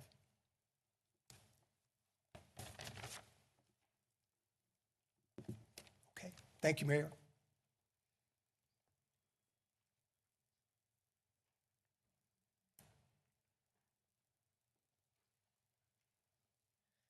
Good morning again, Celeste, Racette. I was hoping Doug would be here today. He had a gift for you, Mayor Wu, but that will come later. Okay, cultural arts. I'm glad to see this strategic plan too. I've enjoyed getting to know Lindsay. I agree with Annie Garvey. It's the lifeblood of a city. During my finance career, I lived in two major cities that were completely different than Wichita. Atlanta, Georgia, which had a stimulating arts center. They had the High Museum, Piedmont Park, vibrant, big, amazing city where cultural arts is a high priority. I also lived in Columbus, Indiana, which is smaller than Wichita, but it has unique architecture because Cummins Manufacturing thought it was important to draw engineers from across the world. So you had architects that had designed the Arch of St. Louis and various architectural well-known architects, and tourists came from all over the world to Columbus, Indiana, just to see the amazing architecture of this tiny little town. It was lined with beautiful flowers, beautiful flower beds, and they took care of their little city, and tourism brought in millions of dollars. So I look at us and I see room for improvement. I don't mean to be critical, but I see room for improvement in this plan, because one thing that stands out to me about the art in this city is the state of our facilities, which is a goal. You brought that up here. We have one building in Wichita that's been given the National American Institute Award for Design, and that's the Brutalist Public Library. It's amazing that we have that structure, and I'm part of the RFP process to get inside. I hope we get inside with our 5 nonprofits because we'd like to use the space, but it's in a state of disrepair. The roof is leaking, the basement flooded, and if you've walked through it, you've seen the tiles falling down in the mold. I mean, it's deplorable, but it's the only building in Kansas that's been honored with that award. So we absolutely, first and foremost, must take care of our public buildings. I'm so thrilled to see the new roof on Century 2. I don't know if you're aware, but we had a speaker come from North Carolina, George Smart. He's an expert on modernist architecture, and it was a great event that we put on free for the public. Now here's where I'd like to see a little bit more collaboration. I don't think Visit Wichita publicized this free event at all. Nothing. I don't think they talked about it. I don't think they publicized it. And yet we put it on for the public so they'd learn about the amazing architecture we have in Wichita. We had a group of architects that I organized a tour for. We went to see the Frank Lloyd Wright Corbin Educational Center building at WSU. We went to see the Frank Lloyd Wright Allen House in College Hill neighborhood. We went to see the Beaux Arts Carnegie Library that Fidelity Bank has spent $36 million to renovate, and it's a jewel. We've got the Proudfoot and Bird, Sedgwick County Historic Museum, so we did a tour, and we ended up at the Brutalist Library. If we would only publicize the unique architecture we have in Wichita and the amazing public art we have in Wichita, we could help, I see, ways to generate more tourism revenue. And you could piggyback on the volunteers and the local experts we use when we have these public forums. Another thing I didn't see in the report, and I don't mean to be critical, but where's A. Price Woodard Park? He was our first black mayor of Wichita. We cleaned up that park. We got Lowe's to donate money and flowers. Councilwoman Maggie Ballard, bless your heart, you were there to help us plant some of those 1,000 plants. We should be honoring our public parks as part of our historic legacy, and I'm puzzling why we sort of cherry pick the ones we honor. The Price Woodard Park is an amazing park. The Joan of Arc statue is a gift of gratitude that recognizes Kansas and Wichita bravery. So I would say, bring that statue out of the basement, put it in City Hall, and let's do what we can to work with these nonprofits to generate further tourism revenue. The last thing I want to say, because I don't mean to take a lot of your time, and I know it's a long agenda today for people who are waiting on other items, is on funding. I'm an accountant, so bear with me. The hotel gas tax was created to fund tourism, maintenance of Century 2, and cultural activities. So please don't divert funds anymore to private developers like Jim Corrick's Water Walk Fairfield Inn. That was $4 million pulled out of the cultural funds. And Visit Wichita is sitting on $4 million in savings. Why are they taking our cultural money to sit on $4 million in savings? If you divided that $4 million up with all of the non-funded nonprofits listed on page 73, they would get $160,000 apiece to help them with their cultural objectives. So my most pressing question to you is, why is Visit Wichita taking money to sit on and hold? Any questions? Thank you for your time. Vice Mayor Ballard. All right, thank you, Mayor. Bob, I know we talked about this last week, but could you give an update on the roof of the public library? Or Lindsay, sorry. Or anybody. Looking at my public works friends in the room, the roof at the former Central Public Library is slated to be completely redone this year. And I'm looking at Aaron Henning, who's nodding with Public Works. So it is in the process for this year to be done, regardless of what the occupancy looks like. Okay, perfect, thank you. And also, Bob, can you speak at all to the money for Visit Wichita that they're sitting on? We've had multiple discussions with them over the last probably 18 months since those issues come up. They do have plans for the use of those funds. They are, when they adopted their budget, they programmed those funds for additional sports promotion and other marketing activities. It is something that we watch because we don't want them to get too significant a fund balance, but we want them to be able to be flexible and to be able to meet their programming needs. And I think they've been pretty aggressive in, say, in the last year or two, especially when it comes to sports marketing. Thank you. Councilmember Glasscock. I'll withhold it. We can continue public comment if there are any.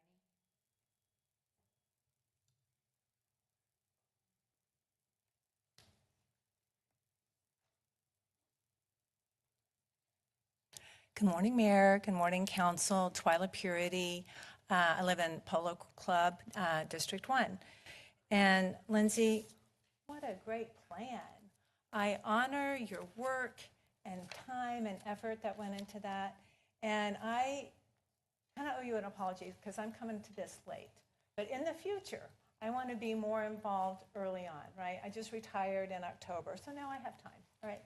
But my comments really are kind of business related, and it's about the objectives. And on a strategic plan, objectives need to be clear and measurable. And I think there's opportunities perhaps in the future, and perhaps when there's updates on how this plan is being implemented, that you can include some measurable items. And you could be rewarded by that. Because when you exceed things, you know, there's so much to celebrate. Objective 1.1 was increased by 10% per year in each zip code the number of underserved residents who access arts and cultural opportunities. Well, you would want to know, you know, what that number is per zip code, you know, what your baseline is, and then where you want to get to, and when they exceed it, that's so much to celebrate. And then a little further down on 2.1, apply for and receive more grants. I mean, I'm just giving a couple of examples here, but with the grants, you know, what is the baseline? How many do you have? What's the dollar amount? And then when you exceed that, which I know you will, there will be so much to celebrate. And I'll just end this just real quickly, because I think I've made my point, right? Which you hear from me almost every time I get up here. You can't manage what you don't measure. So including, you know, solid measurements here, this will just give you opportunities to see how far you're coming and then perhaps where the challenges are. Thanks for your time.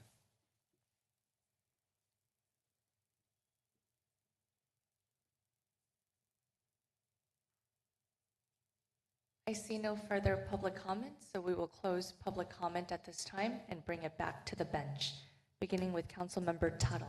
Thank you very much. I didn't have questions, so I held my comments till the end, and maybe a little redundant, but I'm going to take the opportunity because I don't think we can say it enough. Thank you, Lindsay. Thank you, Lindsay, and your awesome team. Have the opportunity to work significantly with you through some of my efforts and things that I champion, and it's just a pleasure. You truly are an asset to our community. Also, thank you to all the artists in our community, both visual and performing, and all of the art supporters. I say I'm an avid supporter of the arts because I have absolutely no talent of my own.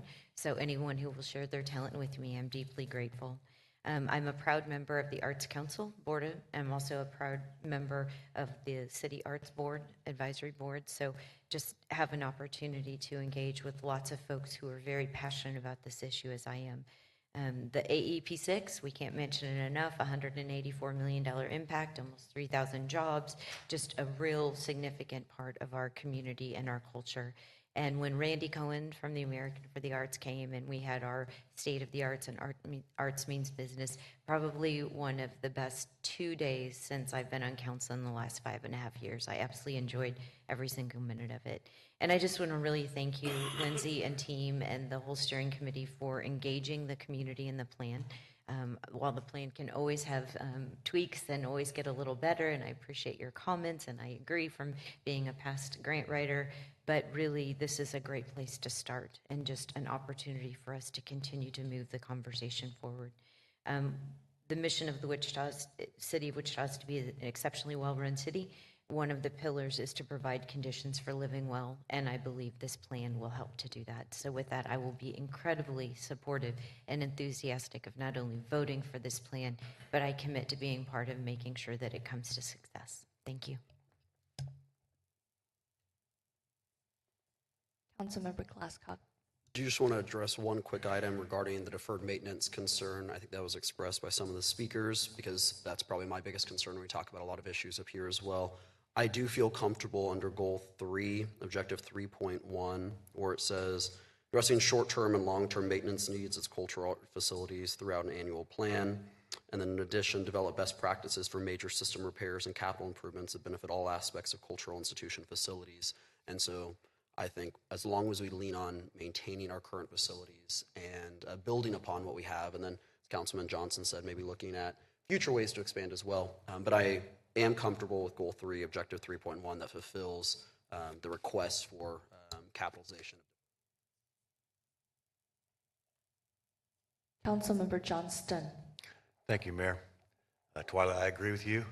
You can't manage what you measure, and I like to keep score. I would encourage that through future plans to have hard numbers.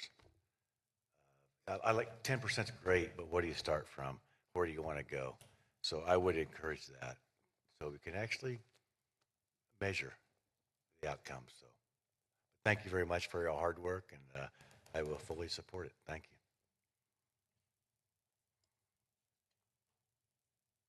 I see no further comments from the bench. Would Councilmember Tuttle like to move? I would. Thank you for that opportunity. I truly appreciate it.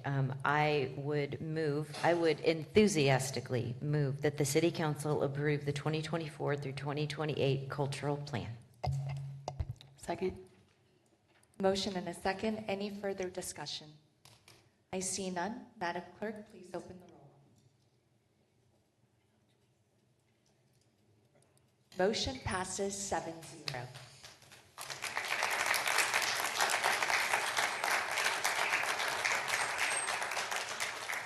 Madam Clerk, please call the next item. 2024 to 2028 Consolidated Plan, 2024 to 2025 Annual Action Plan, Analysis of Impediments to Fair Housing Choice and Citizen Participation Plan. It's kind of a mouthful, isn't it? Good morning, Mayor Wu and City Council members. Thank you for having us today.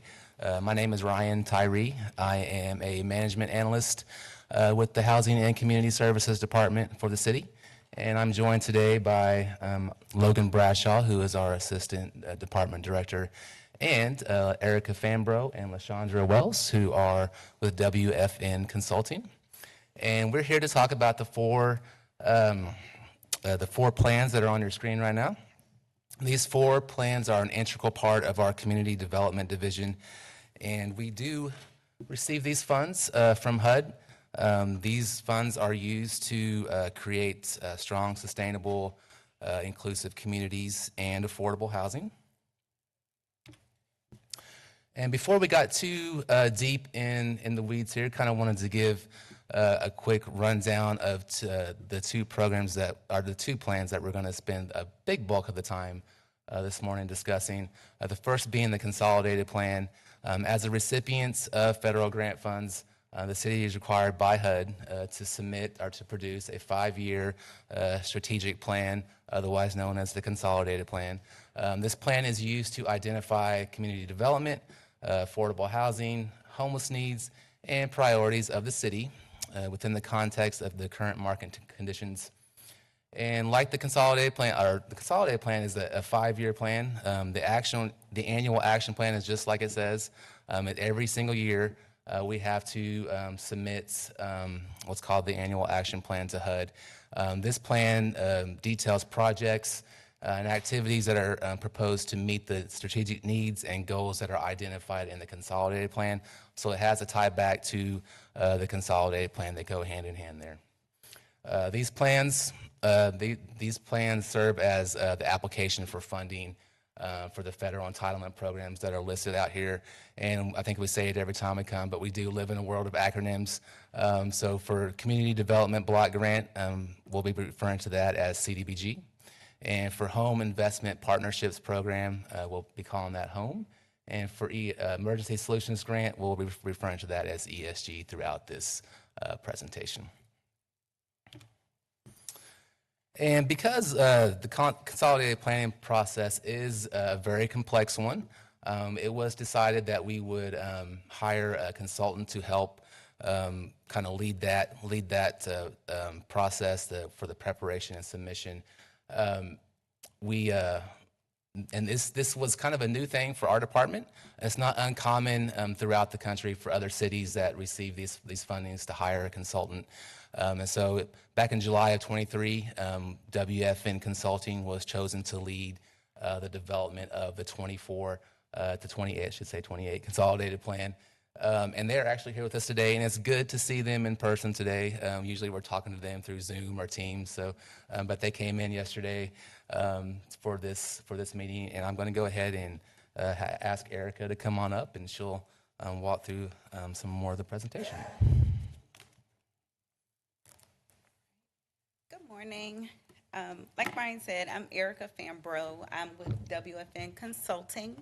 Our firm, just a little bit of background on our firm. We've been in existence over 40 years. We started way back in 1981.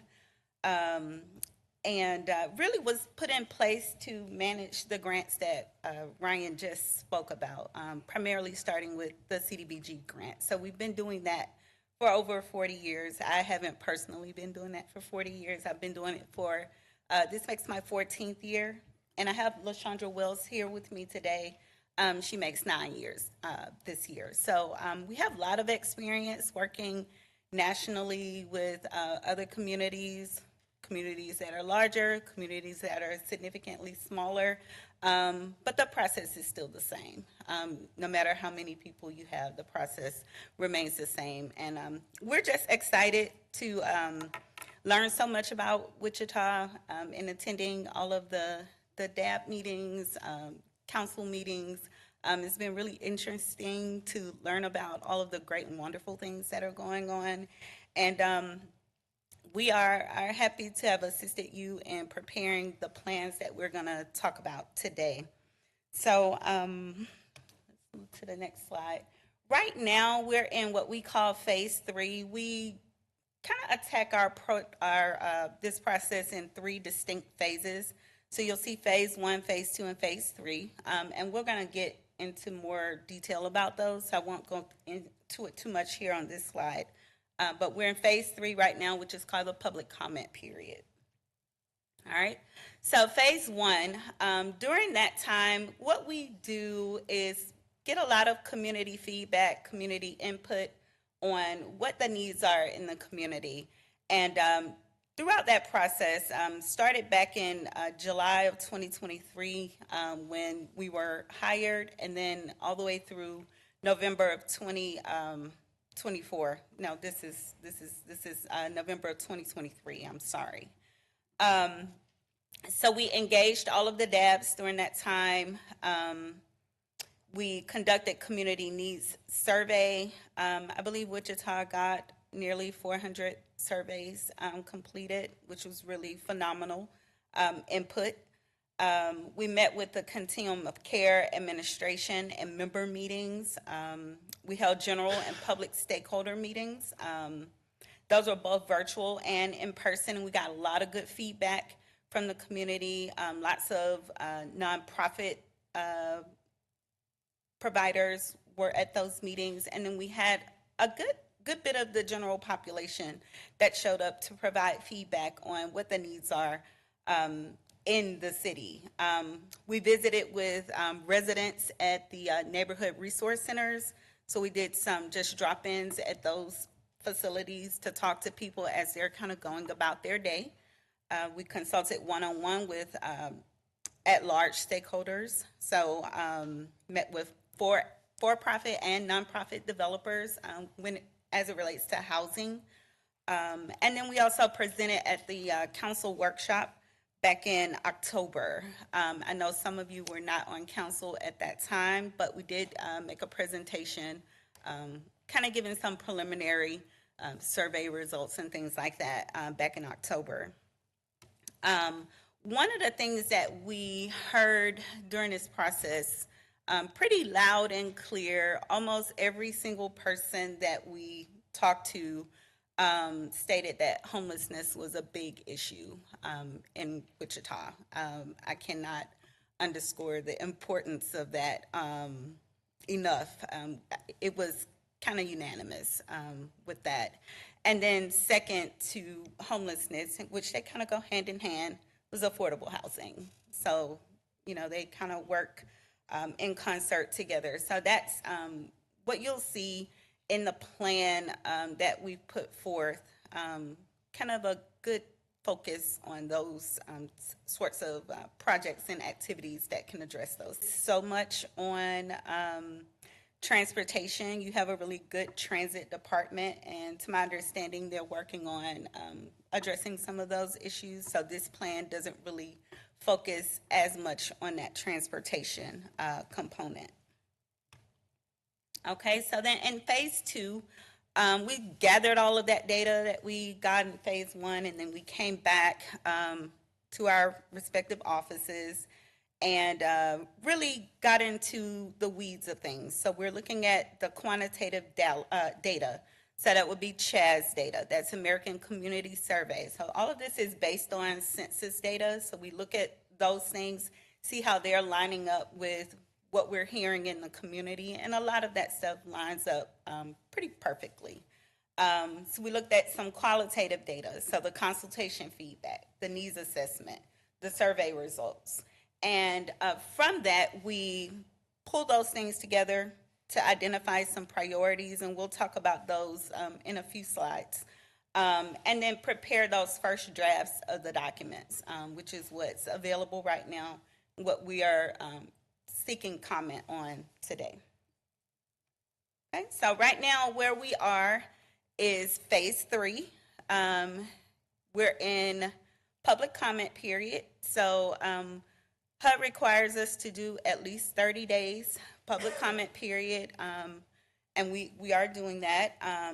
What we have done during this 30-day timeframe is re-engage all of the district advisory boards. So we've come back out to say, hey, did we get it right? Here are the plans, here are the priorities. How do you feel about those? We've held some general and public stakeholder meetings, sessions. So some of those have been in person, one being yesterday. And then we had 2 virtual meetings a couple of weeks ago. We presented at the Civic Engagement Academy and then the public forum at the Advanced Library, which was yesterday. And then today we'll have that public hearing. Okay. All right, so this cycle here is just really a cycle of how the grants work, kind of in 6 distinct phases. And you'll see that middle portion, it's integral to everything that we do, seeking citizen participation and consultation. So that's a really important part of the process, really from start to finish. So we've done 1 through 4, which is determining those needs, setting priorities, looking at the resources, and then setting those goals. So we're complete with all of that. Where we are right now, we are just at the precipice of submitting these plans to HUD for approval. So what will need to happen before that is council will have to give your approval, and then we'll get those documents submitted to HUD, and they'll have a few weeks to review and approve the plan. Once those plans are approved, the city's program year starts July 1st of this year. HUD was a little bit tardy in getting our final allocations to us. So hopefully they'll get those plans approved pretty close to that July 1 date. We'll cross our fingers for that. And then once the plans are approved, then it kind of goes back to Logan and her team to really get those programs implemented. So that would be, from the work of the city, from work of, the many subrecipients that you work with and all of that to really implement those programs and get, services out to the folks that need it. Once the programs are active and running, each year the city has to prepare a document called a CAPER for short. HUD likes acronyms. That stands for a Consolidated Annual Performance Evaluation Report. So every year, Logan and her team, they'll have to complete that report. And that usually happens in September. So for this particular plan, they'll report out in September of 2025. Okay. And in addition to the 2 documents that Ryan talked about earlier, we also completed an analysis of impediments to fair housing choice. So this is a document that's required by HUD. It's normally completed during this consolidated planning process. And so as a recipient of federal grant funds, the city is required to produce this document to study local barriers regarding fair housing and the actions that the community can take to improve access to equitable housing for all people. All right. And so what the city must do to address the impediments that were found is promote fair housing for all protected classes, to provide opportunities for racially and ethnically inclusive housing patterns, to identify structural and systemic barriers to fair housing, and then to promote ADA accessible housing. So these are some things that the city should be doing. The document does provide some recommendations. I believe they're achievable. The goal with this plan is, or this document, is to really to continue to move the needle forward. We don't expect that you'll solve, huge problems, if there are any, in a day. It's to move the needle forward and to continue to move it forward on a consistent basis. So we identified 7 impediments, and we'll talk about those here.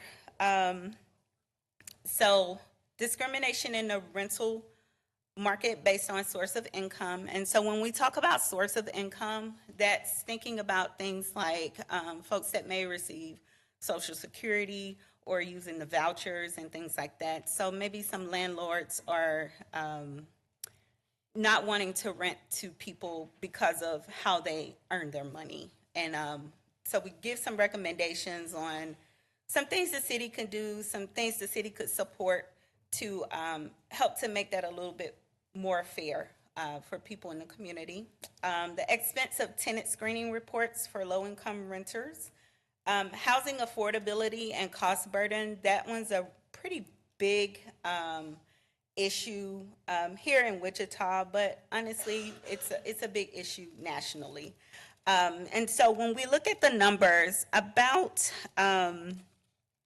25% or so of all households are cost burden, meaning they are paying more than 30% of their monthly income for housing related expenses. So that's, rent or mortgage plus utilities. And then when we break that down even further, over half of those folks are what we call severely cost burden, meaning they're spending more than 50% of their monthly income on housing related expenses. And the numbers that we're looking at, there's about roughly 150,000 households within the city. So if you take those numbers into account.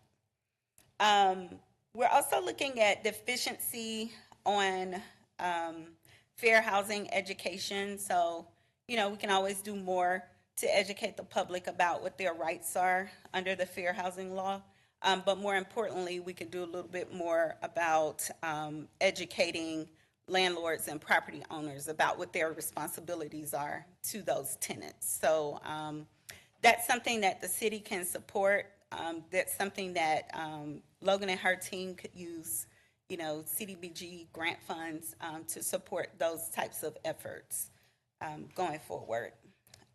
Underserved populations and then public transportation infrastructure needs. And so we provide some recommendations in that document of some things that the city can undertake or support. Everything doesn't necessarily require money for the city to really be able to push the needle forward in these efforts. All right, so this is just a little graph. If you've read the document, it's kind of a pretty lengthy document, but the real goal of the document is to really talk about the priority needs and the goals. So we have priority needs that are identified for this 5-year strategic period, okay? So this strategic plan period over the next 5 years, what the city's gonna focus on. So those are your priority needs.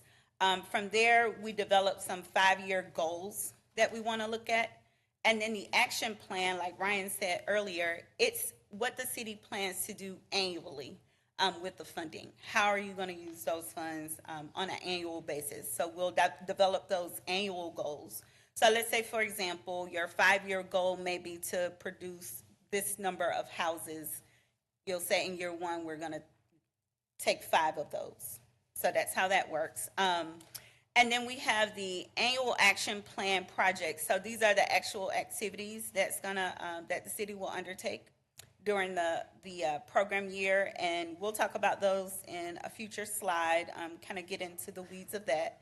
And then we'll have to put those sorts of activities in a system called IDIS, and so that's a HUD system, and that's where the grant team, they manage their grant funds through that program.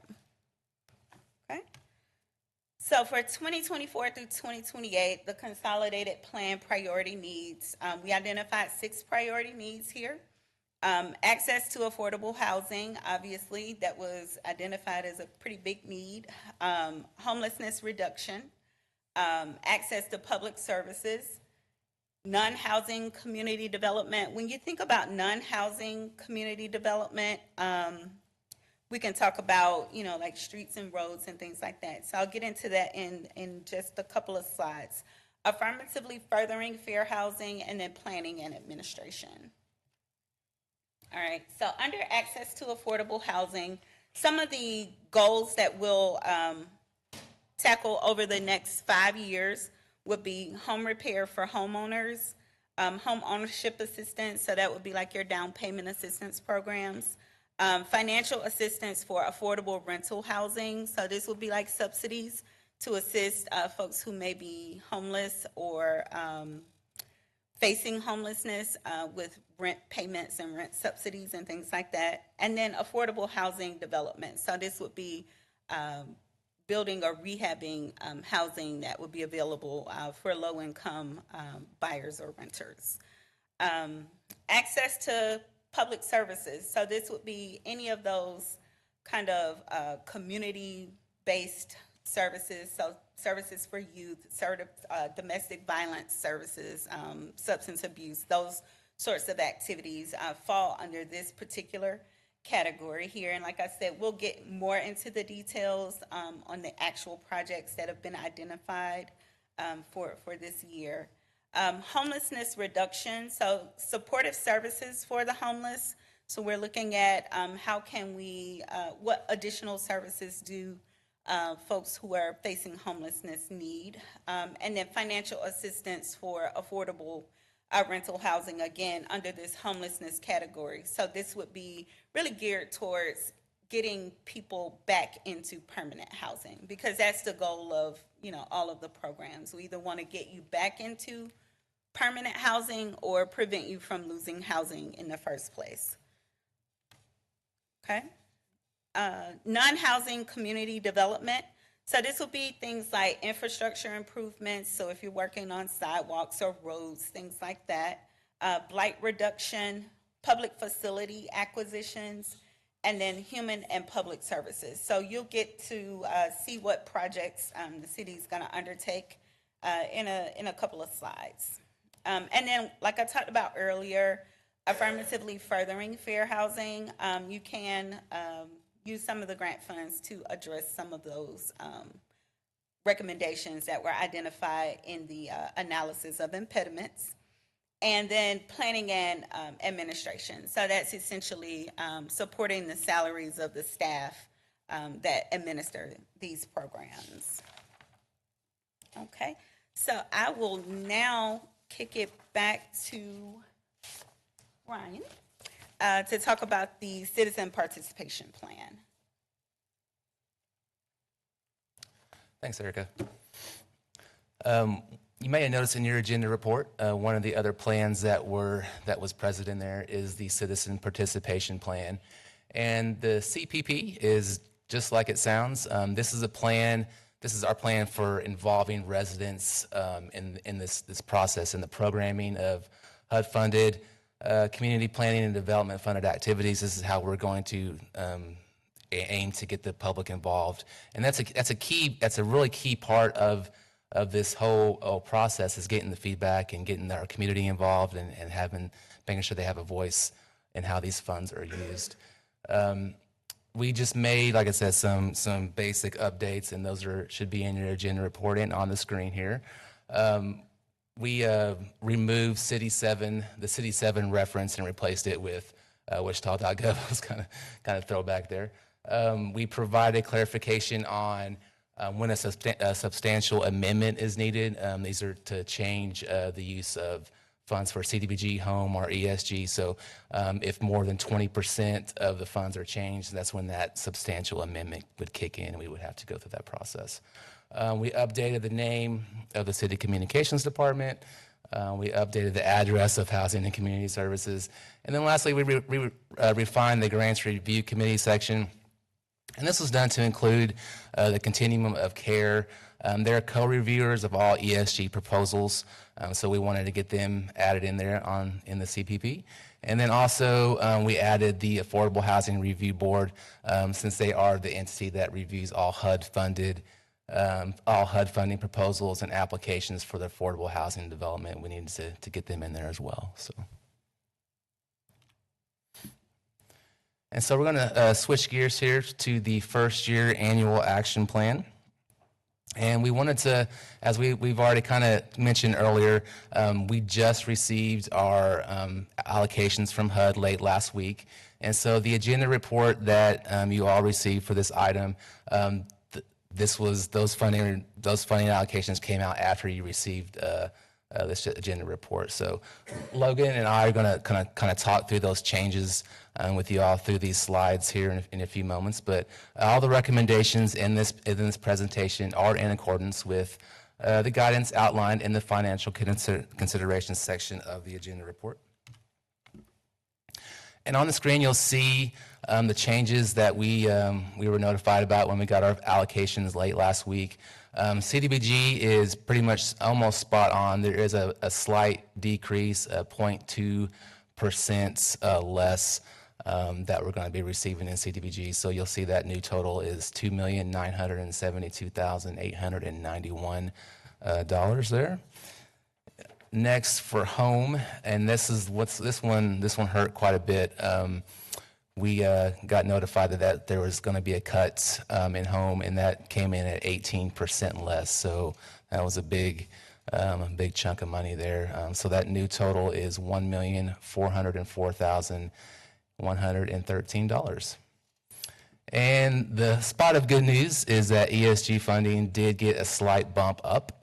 And so 3% more for ESG, and again, that new total there is $261,859.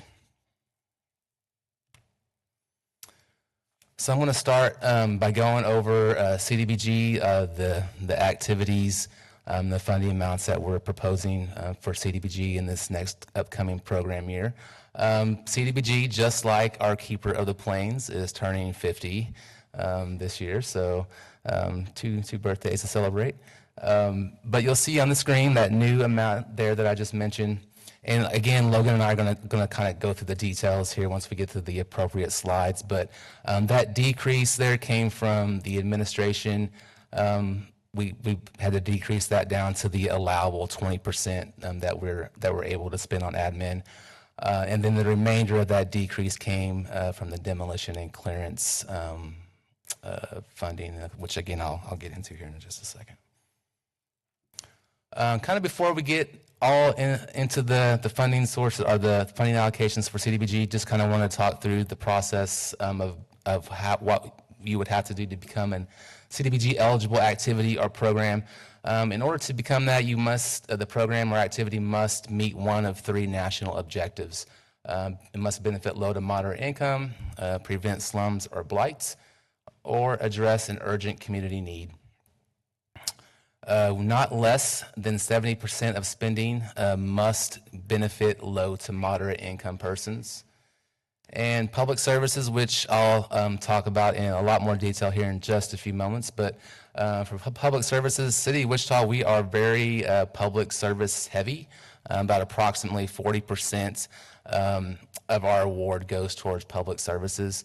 Nationally, there is a public service cap of 15%, but here in the city, we're grandfathered in at that amount that you see there on the screen, $1,163,310 annually we have to spend towards public services activities. Kick it off here with infrastructure projects.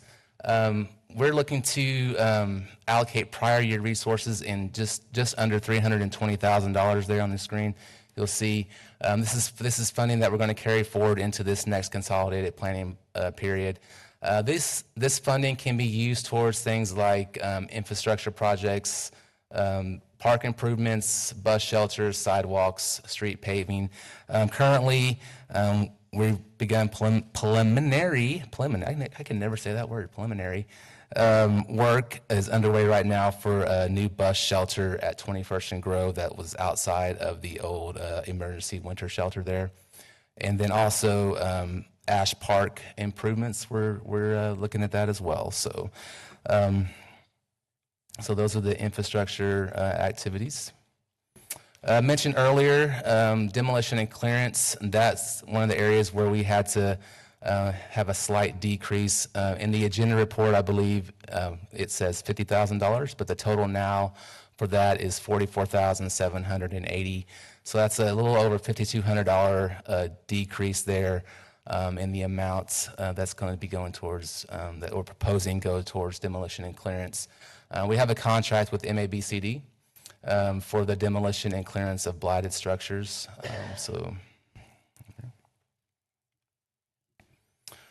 Multi-Agency Center, or as we call it, the MAC, we're looking to allocate Section 108 loan proceeds in the amount of $620,925. This is funding that we're carrying forward into the current consolidated planning period, and we're looking to use that funding towards the purchase to acquire a public facility for our multi-agency center.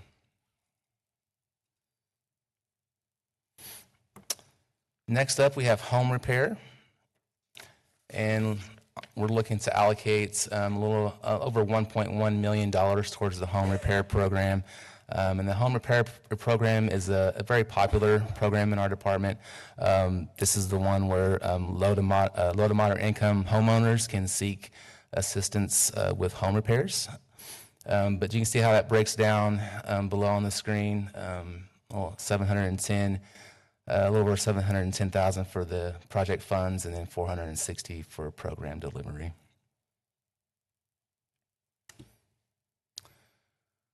Acquisition, disposition, and rehabilitation. Again, we're looking to use prior year resources for this as well.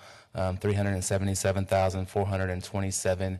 We're looking to allocate towards the support and acquisition of land that's going to be used for affordable housing development. And this is funding that previously was allocated to the Wichita Land Bank.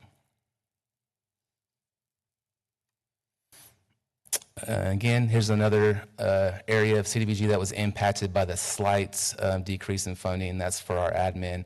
It's a little over $1,300 less than the amount noted in your agenda reports. So that new total is $594,578. And this funding is used for program management, fair housing training, and then it goes towards indirect costs as well. This is in the amount of $107,618. And lastly here, I talked about public services earlier. Again, that we're grandfathered in at that amount of just over $1.1 million. We're at that cap there for us, for the city of Wichita. This funding breaks down as below. Over $103,000 goes towards Housing First program delivery, $475,000 via RFP. And Erica mentioned earlier, public services was a priority.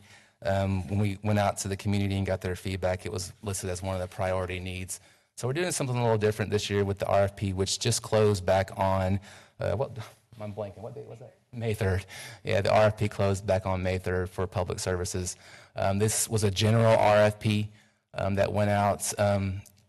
So in the past, we kind of focused on, or we had focused on domestic violence shelter services and youth crime prevention and enrichment activities only. Again, this was a general RFP that went out. So any agency or organization that had activities or programs that fell within that CDBG public services area were able to apply for this funding. And again, that was in response to the feedback that we got from our community. And that's actually going to be kicking off this week. The Grants Review Committee will kick off this week and start the process of looking to see how we're going to allocate those funds. $200,000 goes towards the Way to Work program, and here in another few weeks, y'all will be seeing kids ages 14 through 17 all around City Hall working. That's what that program is, the Way to Work, TWTW. We're looking to allocate $200,000 for that program. And then $385,000 for the Office of Community Services. This is going towards to fund 3 CSRs and 3 admin aides in districts 1, 3, and 6. And yeah, that's, I guess, Logan, it's your turn now. I'm sorry. Logan's going to come up and talk about home and ESG.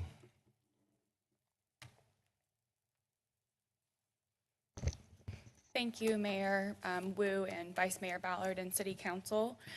Just a point of privilege to talk about CDBG for a little bit. That's kind of where I started my career within the Housing Department, and we're really excited about CDBG's 50th birthday coming up. We're going to be working with our Communications Department to try and highlight the ways that CDBG really does impact our low to moderate income communities and benefit low to moderate income persons within Wichita. CDBG is effectually a silent partner, and trust me, our department likes it that way. We like to kind of just be able to provide that funding and play in the background to be able to be a catalyst for some really important activities.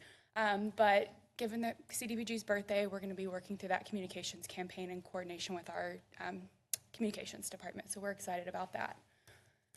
Like Ryan mentioned, I'm going to dive in a little bit deeper on the Home Investment Partnerships Program as well as Emergency Solutions Grant, go over some important dates to keep in mind as a part of this entire planning process, go through the legal and financial considerations, and then kick it back over to you guys to start the public hearing process that is required by HUD. Home Investment Partnerships Program, or HOME, is exactly what it sounds like. It's used to create affordable housing opportunities for low to moderate income households in Wichita. Like Ryan mentioned, we were very sad to see that our allocation was 18% less than what we had anticipated. We were expecting a cut. We were not expecting it to be that much. And as a result, we did have to decrease the amount of funds we can take for administration or program management down to the allowable 10%. And the remainder was decreased out of the Housing Development Loan Program line item, which we'll cover in detail in a couple slides. All right, won't harp on this too much. We did allocate the maximum 10% for program administration and indirect. We did keep the allocation for our down payment assistance program.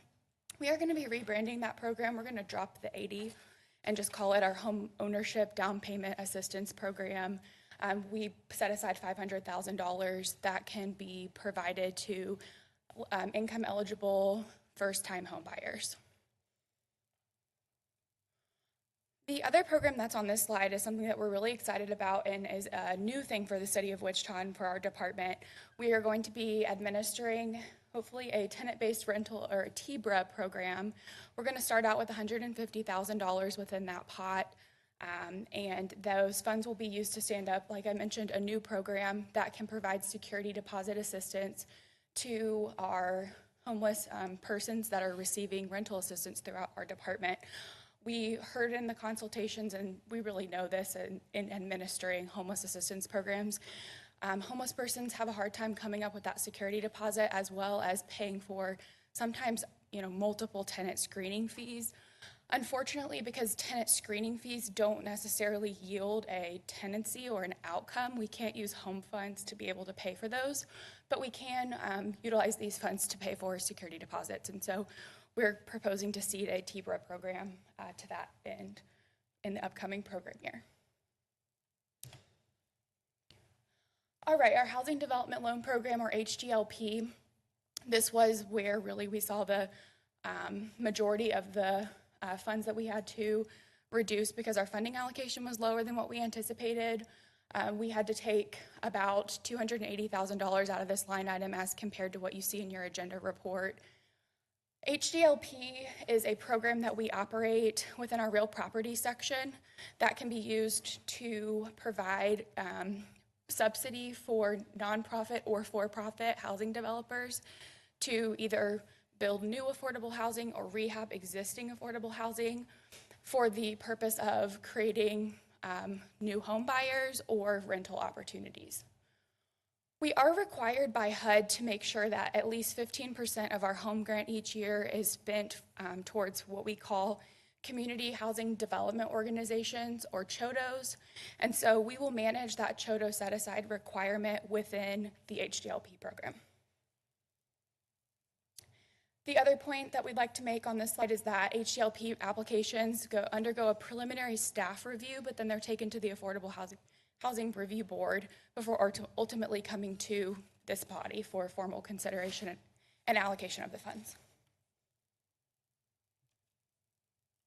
These are some requirements that organizations have to meet to be community housing development organizations. In Wichita, we currently have 2 active community housing development organizations. That would be Mennonite Housing and Jacob's Ladder. We had a other community housing development organization that's not currently active, but you might know of them, Power CDC. They did a lot of work in District 1 in the past. And we funded them for a majority of those builds. All right, moving on to the Emergency Solutions Grant. This is a very, very small grant, but as Erica mentioned, homelessness was really the #1 thing that we heard about the most within phase 1 of our consultation process. This is the grant we have as an entitlement community to address homelessness. As you can see, it's not very much. We did receive about $6,000 more than what we received last year. And so what we did is, of course, adjusted administration to the allowable 7.5%. We increased the shelter operations up to the allowable 60%. I'll go into that in more detail on a future slide. And then the remainder, which I think was about $2,000, was added to the rapid rehousing line item. Okay, these are the things that we currently do with CDBG.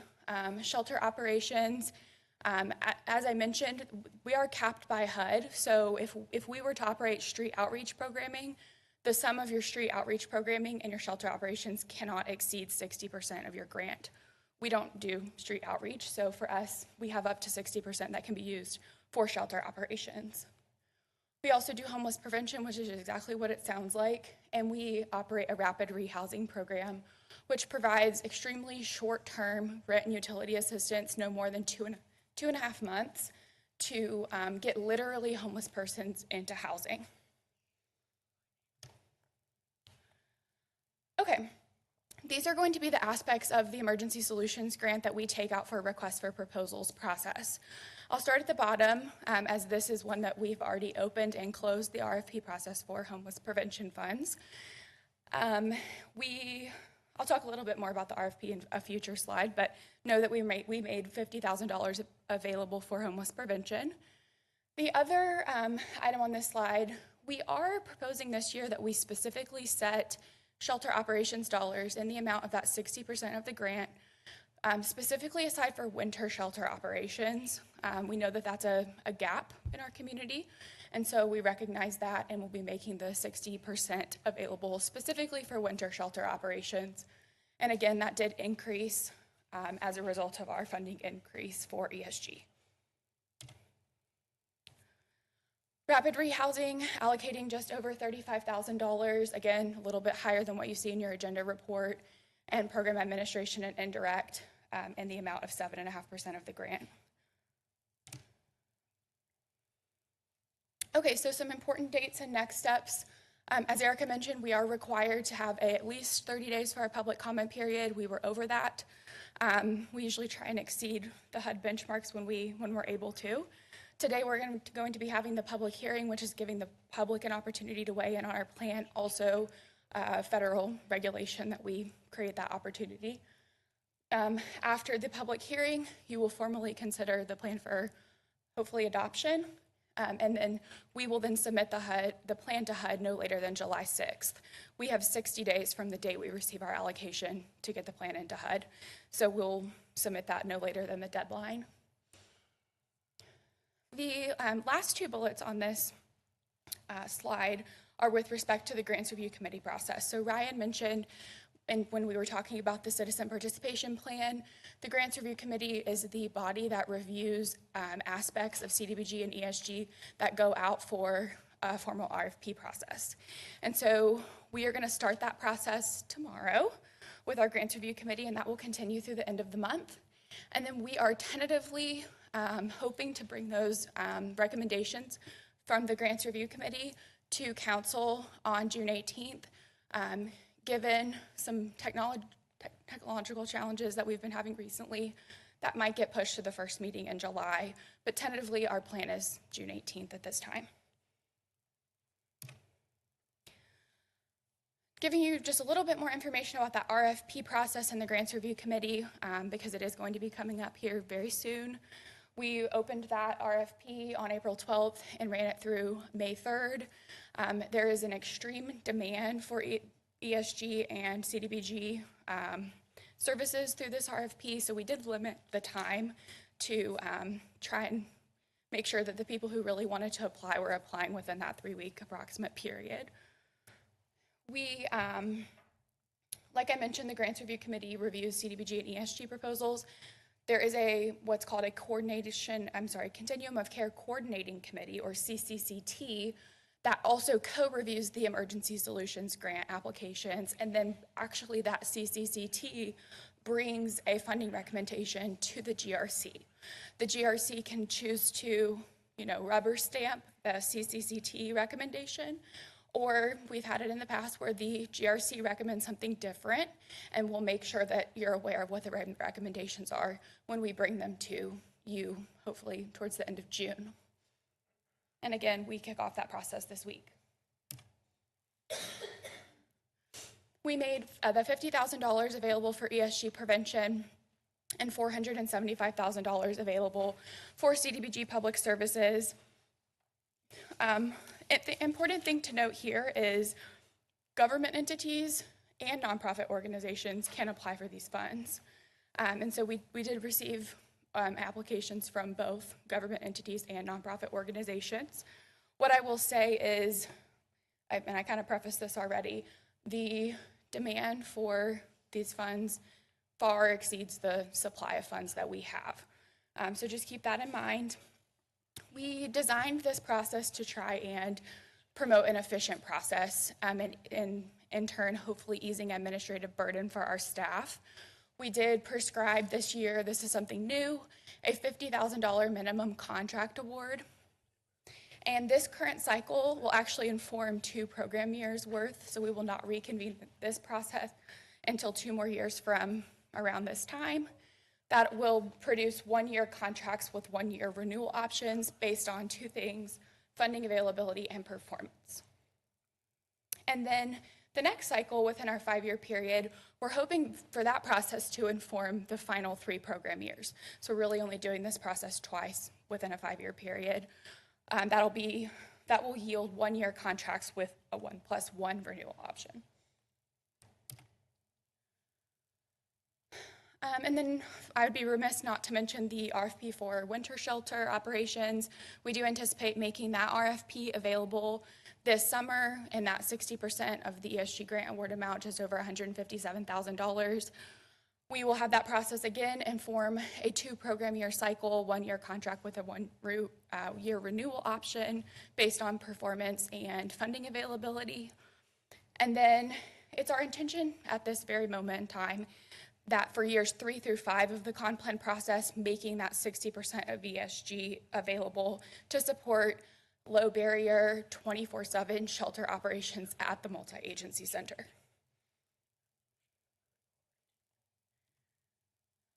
All right, moving into financial considerations, No impact to the general fund. We are required to develop consolidated plans, action plans as a receipt, and actually analysis impediments to fair housing as a receipt of federal funds. Now we're diving into something that we call program delivery costs. So you might have noticed on the slide with respect to home repair, we had 2 line items on that $1 million allocation.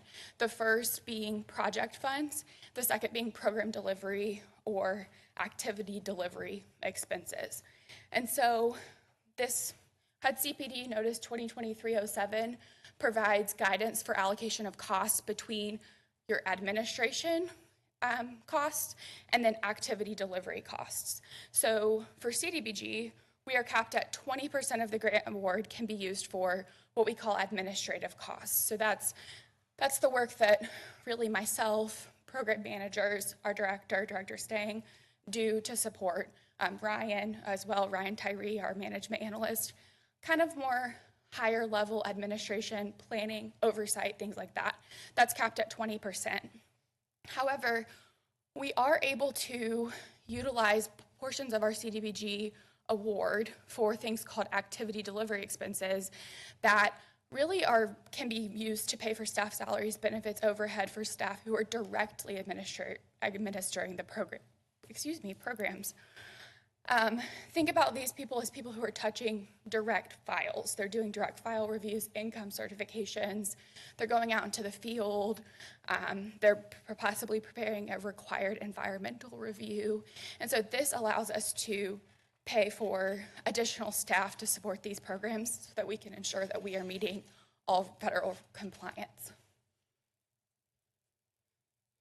And so there are 4 different areas within the CDBG section in the agenda report: infrastructure, acquisition, disposition, and rehab activity, subrecipient public services, and the way to work that we would like to, if we have additional capacity within those allocations, we'd like to hold back 20% of the allocations for those activity delivery costs.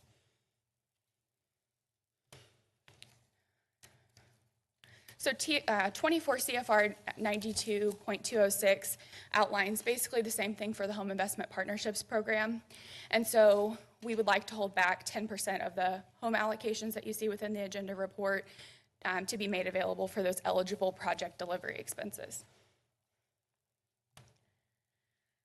Home program regulations do require a 25% local match. We don't have any really issues meeting our match obligations, and we do pass those match obligations down to individuals and entities that are receiving those home funds. ESG regulations do require a dollar-for-dollar match. Again, we don't typically have any issues meeting our match requirement because we operate the city-county Housing First program. And then we also pass the match liability down to ESG subrecipients as well. One thing we've thought about for this upcoming program year is one way that ESG subrecipients can meet their match obligations would be by providing assistance at the emergency winter shelter. So we've thought about that as a potential to get some additional hands on deck for that endeavor. Legal considerations: all funding agreements will of course be reviewed by our law department. The Grants Review Committee allocations for CDBG and ESG are going to come back to this body prior to having those contracts reviewed and approved by our law department. So the recommendation on this slide is slightly different because we've received our funding allocations. So it's recommended that the City Council close the public hearing, approve the funding allocations, authorize staff to make adjustments to funding allocations as described within this PowerPoint, as well as described within your financial consideration section, approve associated budgets and authorize staff to make any necessary budget adjustments, approve updates to the citizen participation plan, authorize submission of the 24-28 con plan, 24-25 annual action plan, and AI of fair housing choice to HUD no later than July 6th, and then authorize those necessary funding agreements and signatures. And with that, I'm going to grab some water and we can stand for some questions.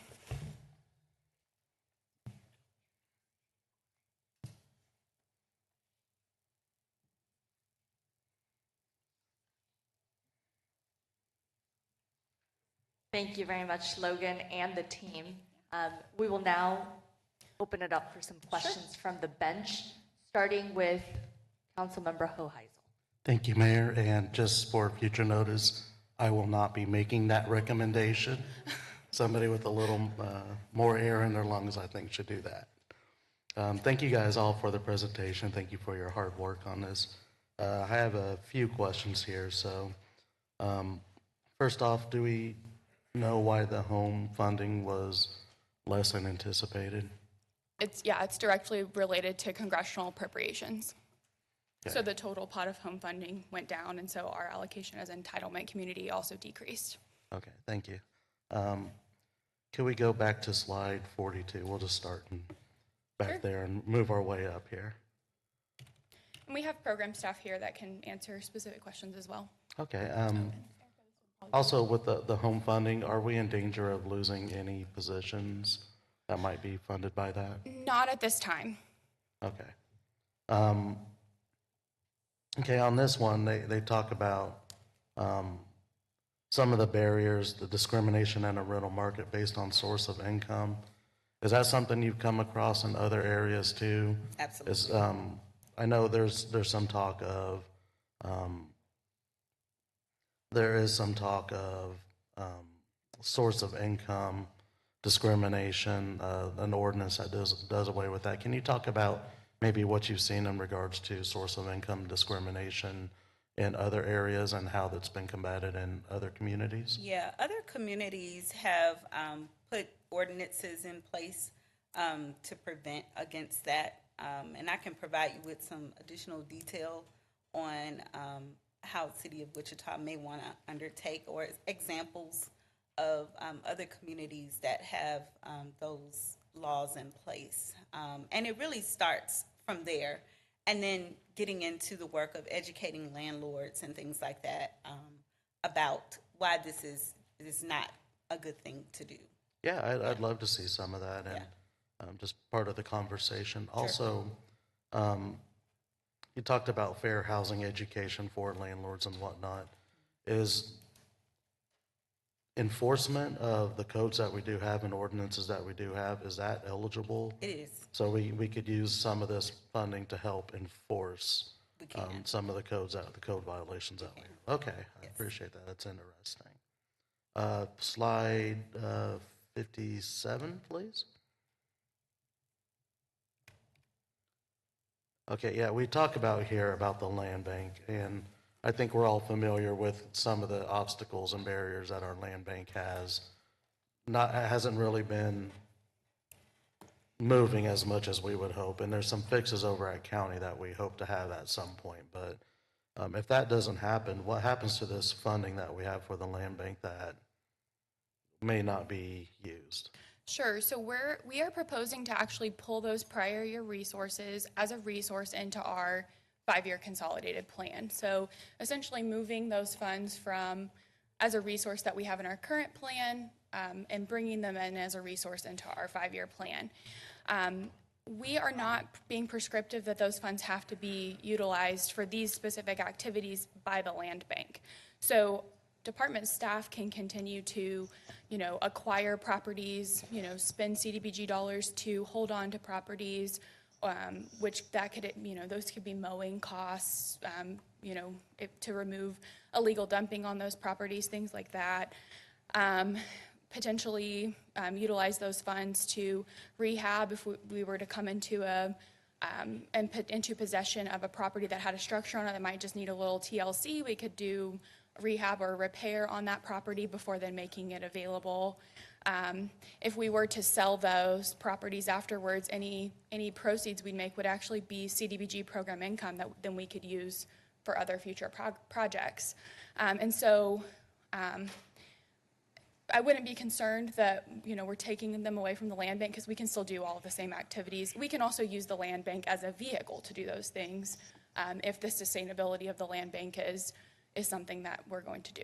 So. Okay, so pretty much. If I could, council member. Yes, sir. Mayor. We've been asked to review programs as part of the budget process. We will probably be forwarding a recommendation to discontinue the land bank at this time until there's a change in state law that makes it easier for us to administer. And this provision from staff is actually giving you more flexibility so that we're not bound by the restrictions of the land bank, but we can still do the kind of acquisition that the council intended. Okay, I appreciate it. So we have a little bit of wiggle room and give and take as far as how we utilize this. Okay, I'm jumping around here. Can we go to slide 59? Sure, and then another thing that I will mention about the land bank is explicitly not a CDBG eligible activity. Some of the things land banks can do are, and so this will be a change that HUD will welcome as well. Okay. Okay, on this one, the Office of Community Services, we talked about CSRs, and we have 3 CSRs. Are they currently entirely funded by this program? So it is my understanding that, you want to? Again, Councilmember, as a part of our budget recommendations, we will be putting additional general fund dollars into the CSRs so that they have the flexibility to work outside of CDBG eligible activities. All right, well, I appreciate that. Yeah, that was a concern, is right now, they would only, the 316 CSRs would only be eligible to work on programs that entirely are focused on affordable housing, low income, blight and whatnot. So this would give them a little more flexibility to do things like Citizen Engagement Academy and whatnot as well. So they're not just entirely funneled in one area. And so we'll be evaluating the impact that the additional general fund dollars have on these resources, because if there's dollars left at the end of the year, then those could theoretically, with your approval, be reallocated to another bucket. And demand for this category of funding is at an all-time high. So is that the vouchers? Would they be eligible for vouchers, or is it just essentially what we have up here? I'm sorry, vouchers? The funding or emergency vouchers or what? Oh, we would probably, if there were any cost savings, I don't know that there will be, because I think Office of Community Services, actually, I know they consistently spend that and more in any given program year. And so I don't know if there would be any left on the table after the infusion of general fund dollars. If there were, and we were consistently seeing that, we'd probably recommend putting that into the subrecipient public service pot so we can make more funding available to government entities and or nonprofit organizations that were carrying out public service activities. That's not something that we're proposing today, but just a consideration. Okay, I look forward to continuing that discussion. Can we go to slide 62? Sure. Okay, now we've done the home ownership down payment assistance for a couple years now, right? Yeah, I believe as long as we've had the home grant, we've done down payment assistance programming. That's correct. Do we usually fill out the whole 500,000 here? Utilize that? Yes, we do. And the amount that we allocate for down payment assistance is variable year over year. It depends on obviously our home allocation. We have to make sure that we have enough down payment assistance to couple with any new affordable homeownership opportunities that come out of this program to ensure that we meet the compliance requirements from HUD. There's resale and recapture, and I won't go into that today unless you want me to, but we've covered a lot of information, but we have to ensure that we have enough down payment assistance to couple with any prospective new or rehabbed homeownership opportunities that come out of this program. But yes, we do consistently spend down those funds year over year. Okay, and this is the first year we're doing TBRA, so depending on how successful it is, might we look at upping that in the future? We could, certainly. Okay, it seems like affordable housing is kind of taking the hit with some of the cuts more than anything else. Would that be accurate? Yes, especially, home is the grant that we really have that the primary focus is affordable housing development and preservation. And so, yes, I would say that that's an accurate statement. Okay, I got two more real quick here. Go to slide 66. Okay, so are we increasing the voucher? I know we're with the MAC and affordable housing and trying to get people out of shelter. Are we increasing vouchers in that area to help get people rental assistance and whatnot? So in terms of voucher type assistance that might come out of ESG, we'd be looking at rapid rehousing. That program actually, with the increase, we were making $38,000 available for prevention. We've heard year over year that really needs to go up, especially given the lack of COVID resources that are available for rental assistance, such as the WERAP program, CARA, things like that ending. So we did increase homeless prevention, and as a result, that decreased rapid rehousing. What I will say, though, is the fact that we're doing the TBRA program will actually help us serve more families with the rapid rehousing program because we won't be paying for their security deposit out of this program any longer. We'll be paying for it out of the home funds. And so we'll be able to serve, I estimate, around the same number of people with this reduced amount of funding, given the fact that we're picking up security deposits in another area. Okay, well, that's good to hear. The last thing is just a comment. I appreciate all you guys do. The home repair program, you're not joking. That is one of the most popular programs I think you guys offer. So I do appreciate that. And again, I think the world of you guys, and thank you for working your way through this. Yeah, no problem. Thank you. Vice Mayor Ballard. Thank you, Mayor. I only have one question. Okay, wow. That's easy compared to home. And I'm just curious, do we exhaust all of the home repair funds? We do. Okay. Yeah, we do. We actually were put on a pause for this current program year due to some compliance issues identified by HUD. We've since shored those up and our program's back operational. So we do expect to have no issue spending down the remainder of those funds and then keeping at a steady pace over the course of the 5-year period. Awesome, thank you. Councilmember Johnston. Logan, thank you for the presentation. Nice short one. So It's only 50 slides. yeah, 55 slides. Yeah. You mentioned the winter shelter funds, $157,000, a little over. What did we spend this year on the RFP for winter shelter? $885 for the ARPA dollars. Okay, so that won't take care of everything for the shelter, right? It's not going to. No, I mean, the cost to operate an emergency winter shelter is in excess of the 157. That's correct. You're putting that RFP. Go ahead. If I could, council member, that will be incorporated into the MAC budget. You have to remember this year we had capital expenses and reimbursed them for purchase of beds and other items. But we will have that incorporated into that budget. In addition, and this will help supplement. Those beds, can they be transferred to where the new MAC is? Humankind actually purchased the beds with their own funding. Thanks for the correction. They purchased it with their own funding. Okay, very good. And you said that RFP will go out in July. This summer. Summer? Yeah, we don't have an exact date for that yet. I mean, the sooner, it's my mindset, the sooner the better, but yeah, it'll be this summer. Okay, thank you. Question regarding funding that, as you mentioned, comes from congressional allocations.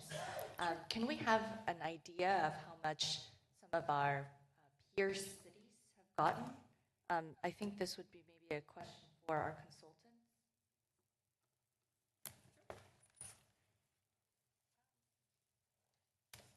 The allocations are really based on your population size and then the number of folks living in poverty.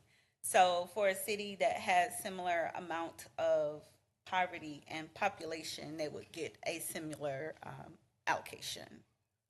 So I don't know if that. Do you have any data regarding, let's say, a peer city near us? I could pull it. What would be a peer city that you? Tulsa, probably. We can send the entire spreadsheet of HUD data, and you'll be able to search by state to pull out that information. But like Erica mentioned, it is based on a formula based on poverty rate and population.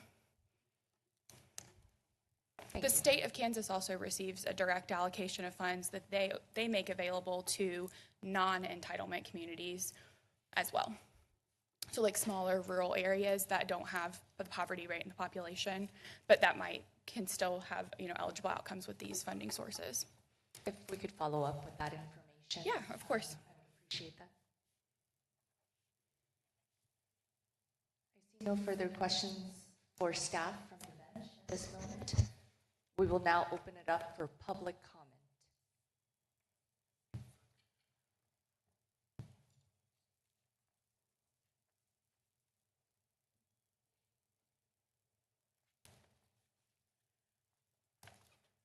Twyla Purity, I get to wish you good afternoon now. So it's afternoon, Twyla Purity Polo Club. My comments are on the CDBG home repair. I don't know if you have the slides in front of you, but it'd be slide 56. So the home repair program delivery is 39% of the total allocated. And that, feels a little high, but I understand that could be acceptable.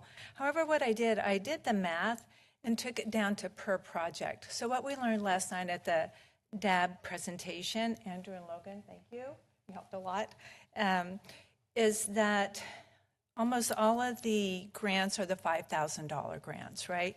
So if you take the $5,000 into the project funds, the $710,000, then there's 142 projects. And if you take the $460,000 through the 142 projects, the program delivery per $5,000 project is $3,250. So that's kind of like a 65% overhead. And that feels kind of high. I'm not going to judge anybody's work. I'm sure to meet HUD requirements and so forth, like it's a lot of effort. But it kind of hurts my heart to think that if there could be efficiencies in that, more folks could get their $5,000 home repair grant. That is all I wanted to point out. Thank you. Thank you.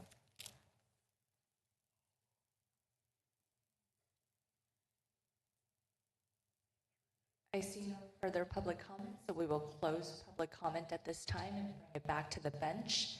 And I will ask staff to address that specific question regarding overhead. And in addition to, I'd like to know how many staff members get paid through these funds. Sure. So that authorizes 4 FTEs. So that's going to be 1 higher level rehabilitation specialist, 2 lower level rehabilitation specialists. I believe it's a rehab specialist. 3, I believe, is the higher one. I might be misspeaking. It might be a 2. We don't have that position currently filled at the moment, just as a sidebar. And then 2 rehabilitation specialist 1 positions, as well as an administrative aide to support the program as well. And so we did speak about this last night at District 1 Advisory Board, and we're able to provide some additional clarification and comment last night as well. Happy to do that again here. It is a lot when you look at it on the screen, seeing $710,000 going towards project funds and $460,000 being set aside for program delivery. What I will say is we should realize cost savings within that pot, the program delivery pot this year, as a result of, like I mentioned, we have one of those positions that's currently sitting vacant. But I will say, the city has a very robust benefits package, and we have longer tenured employees that work within that area. And so as employees mature with the city and with our department, those costs are going to increase. We will have to see what type of starting salary comes out of the vacant position that we have open right now in order to be able to project out in the future. But just to provide some context on why that dollar amount is what it is. The other thing I will say is when we realize cost savings within the program delivery funds, those are transferred into the project budget automatically. So there's, we are able to do more projects when we have cost savings within program delivery. Yeah, sure. I can also speak to the ratios of the program. As she mentioned, yes, that's something we noted internally as well, is that our administrative costs per project were growing in a way that made it really infeasible to continue. And so we did launch a new home repair program design in February. Part of that was designed to begin to curb and offset some of that. Previously, our program was limited to $5,000 per grant. And so you did see that creeping administrative cost accordingly. With the purchase of an XRF gun that allows us to assess each project for lead and address lead risks that may be part of a project, we actually are now able to do projects of up to $25,000.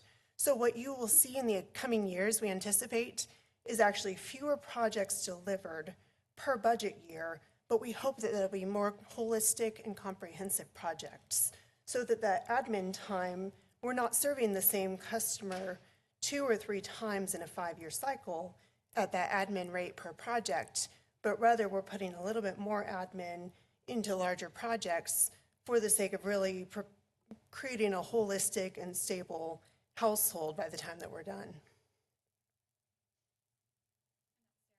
Oh, yes, I'm sorry, I forgot to introduce myself. Sarah Gooding, Real Property Section Manager. In addition, I just wanted to also understand the numbers a little bit better. So in 2023, there was an allocation of 4.9 roughly million dollars. In 2024, it's now going to be 4.6 million roughly. Yeah. I assume you're looking at the attachments to the agenda? The new allocation of numbers from HUD. Yes. Yes, so if we're talking CDBG specifically, our annual entitlement allocation is just over, almost $3 million, about 2.9. We are infusing prior year resources, like I described earlier from previous comp plans, bringing them into this comp plan as a resource to be able to meet those strategic goals and needs, as well as infusing the Section 108 loan proceed funds that we had left over from our RAD project, for those of you who are familiar, for a total allocation amount of about $4.3 million for CDBG. The reason why I asked that question is I'd like to know from the actual funds that we will get this year, how much of that is FTEs? Oh, for CDBG? So for both CDBG home or ESG? Sure, we can pull that data for you and send it to you after the fact. What I will say is we're a department that has a lot of different funding sources, and so, you know, we're coding and billing off our time each week as we spend it. So we can provide the FTE count based on budgets, which will be, you know, in correlation with what you will see this summer in respect to the budget, with respect to the budget process. Actuals could be different than that based on where we are pulled and are spending our time, but we can send the FTE equivalency. We don't have that prepared right now, but we can send it for each of the grants. ESG doesn't even pay for a full FTE. It's only $19,000, so that one will be simple. Thank you. Any further comments from the bench? I see none. Councilmember Johnson. Thanks, Mayor. Due to a personal conflict, I will be abstaining from this vote.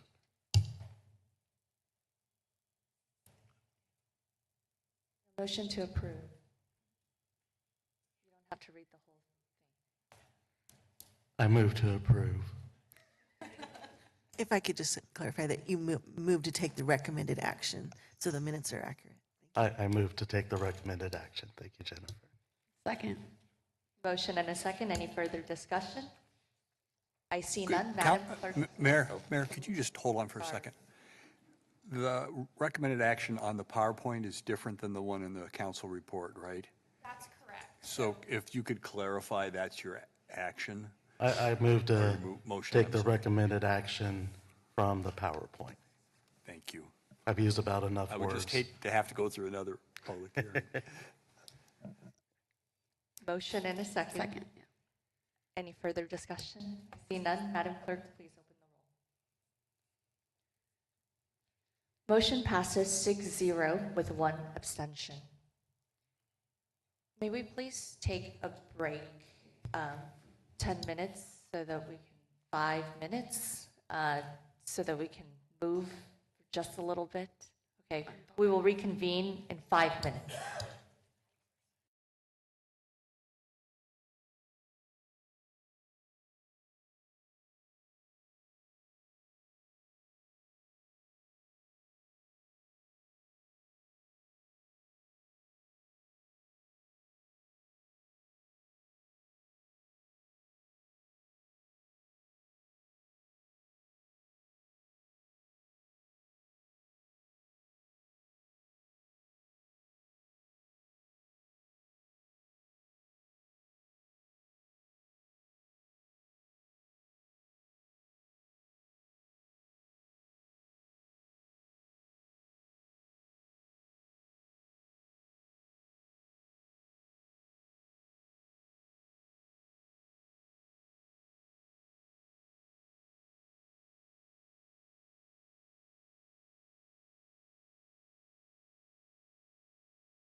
Madam Clerk, can you please call the next item?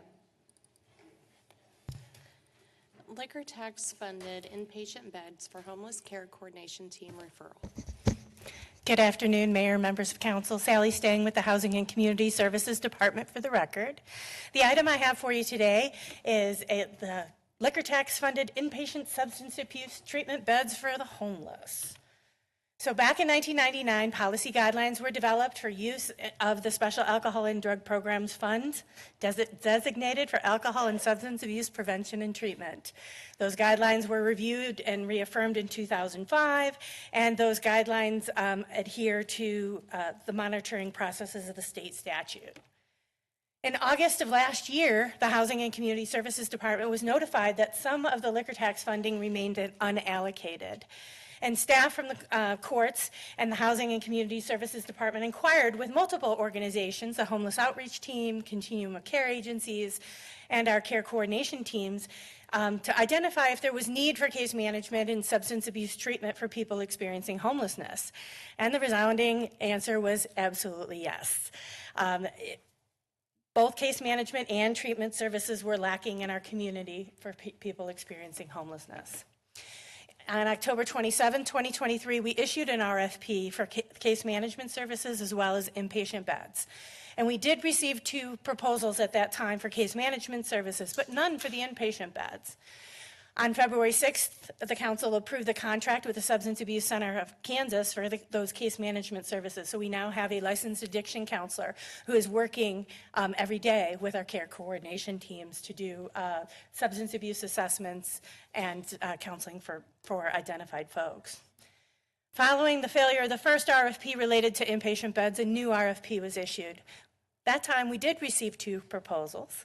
On March 25th, the selection committee was convened to review those 2 proposals. The committee included representatives from purchasing, courts, finance, law, and housing. And the committee recommended DECA for contracting to provide 28-day inpatient substance abuse treatment beds for 20 individuals, 15 men and 5 women, that are working with the homeless care coordination teams. Currently, we have 3 care teams.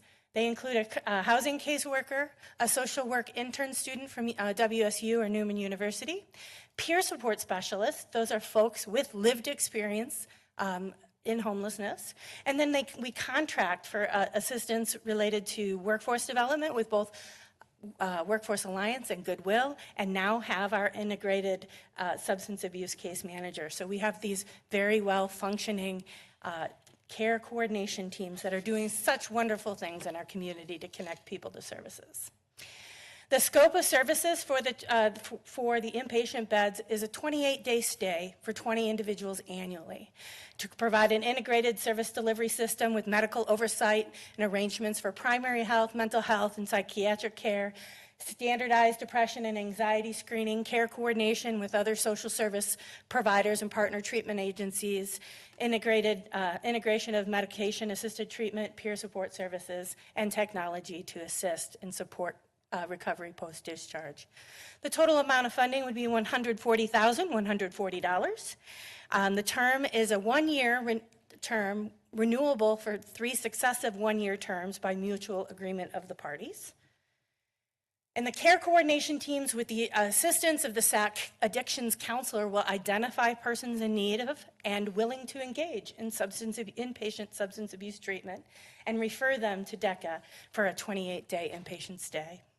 While in treatment, the care coordination teams will work to identify housing resources in an effort to time housing availability with the release from treatment. That's what's so key about this strategy, is trying to make sure that when we identify someone willing to go into treatment, there is housing for them when they come out.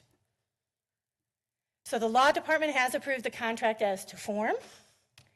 And it is the recommendation to approve the liquor tax allocation of $140,140 and contract for 20 28-day substance abuse inpatient treatment beds with DECA, and authorize the necessary signatures, and I stand for any questions.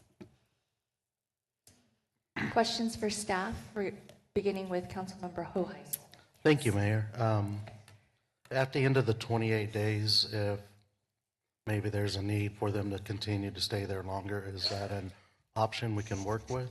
Not in the agreement for the inpatient treatment. Generally, there's aftercare that would be arranged, a coordination between the addiction counselor working within the team and DECA to I'm not sure about the physical location. It is with DECA.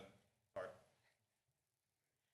I've not actually visited their facility, so I'm not sure of the physical location, but it is with DECA, and that's an entity that we've worked with, with the courts extensively. Thank you. Vice Mayor Ballard. Thank you. Thank you so much for working on this. That's all I wanted to say. I'm very excited that we figured out this piece of it and excited for our community that desperately needs these beds. Sally, I had a couple questions. Yes. So I'll start off with, these are 20 patients. How will they get selected in terms of priority? How will this work out? So the care coordination teams work side by side with the dedicated case manager at SAC. They do a substance abuse assessment to determine the right type of treatment that would be needed. Those that are eligible, where that is determined is the right type of treatment, it'll be first come, first served until they're gone. We'll know after this first year what kind of demand that we see. And is it accurate to say it's about $215 per day per individual in this program? I didn't do the math, but that sounds about right. And lastly, this might be a question for law. Liquor tax allocation, what's the total amount that we receive on an annual basis? So the amount that we typically budget for is just under $3 million.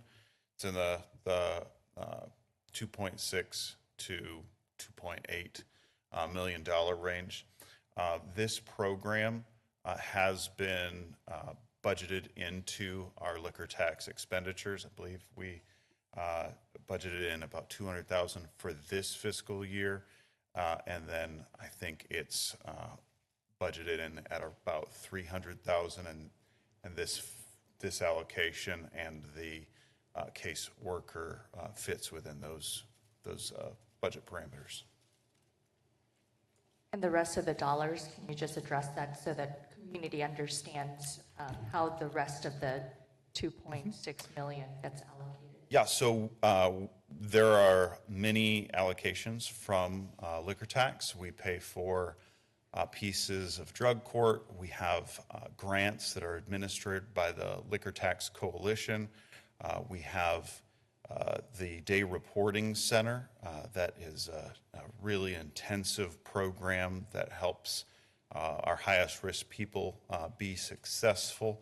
And we fund that out of liquor tax as well. So it's a great tool to help bring healing and prevention for substance abuse to our community. Thank you very much. I see no further questions for staff. We will now open it up for public comment. I see no public comments. We'll bring it back to the bench.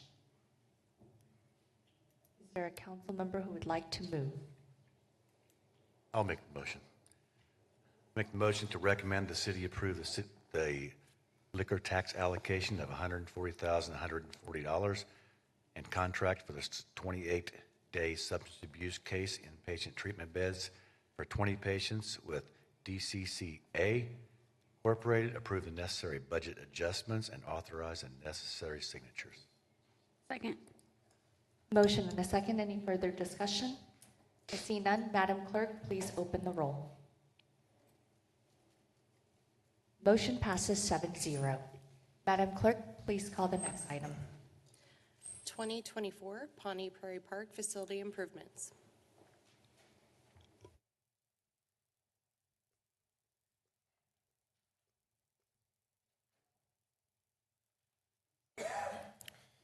Hello, good afternoon. Tim Kellums, Public Work and Utilities.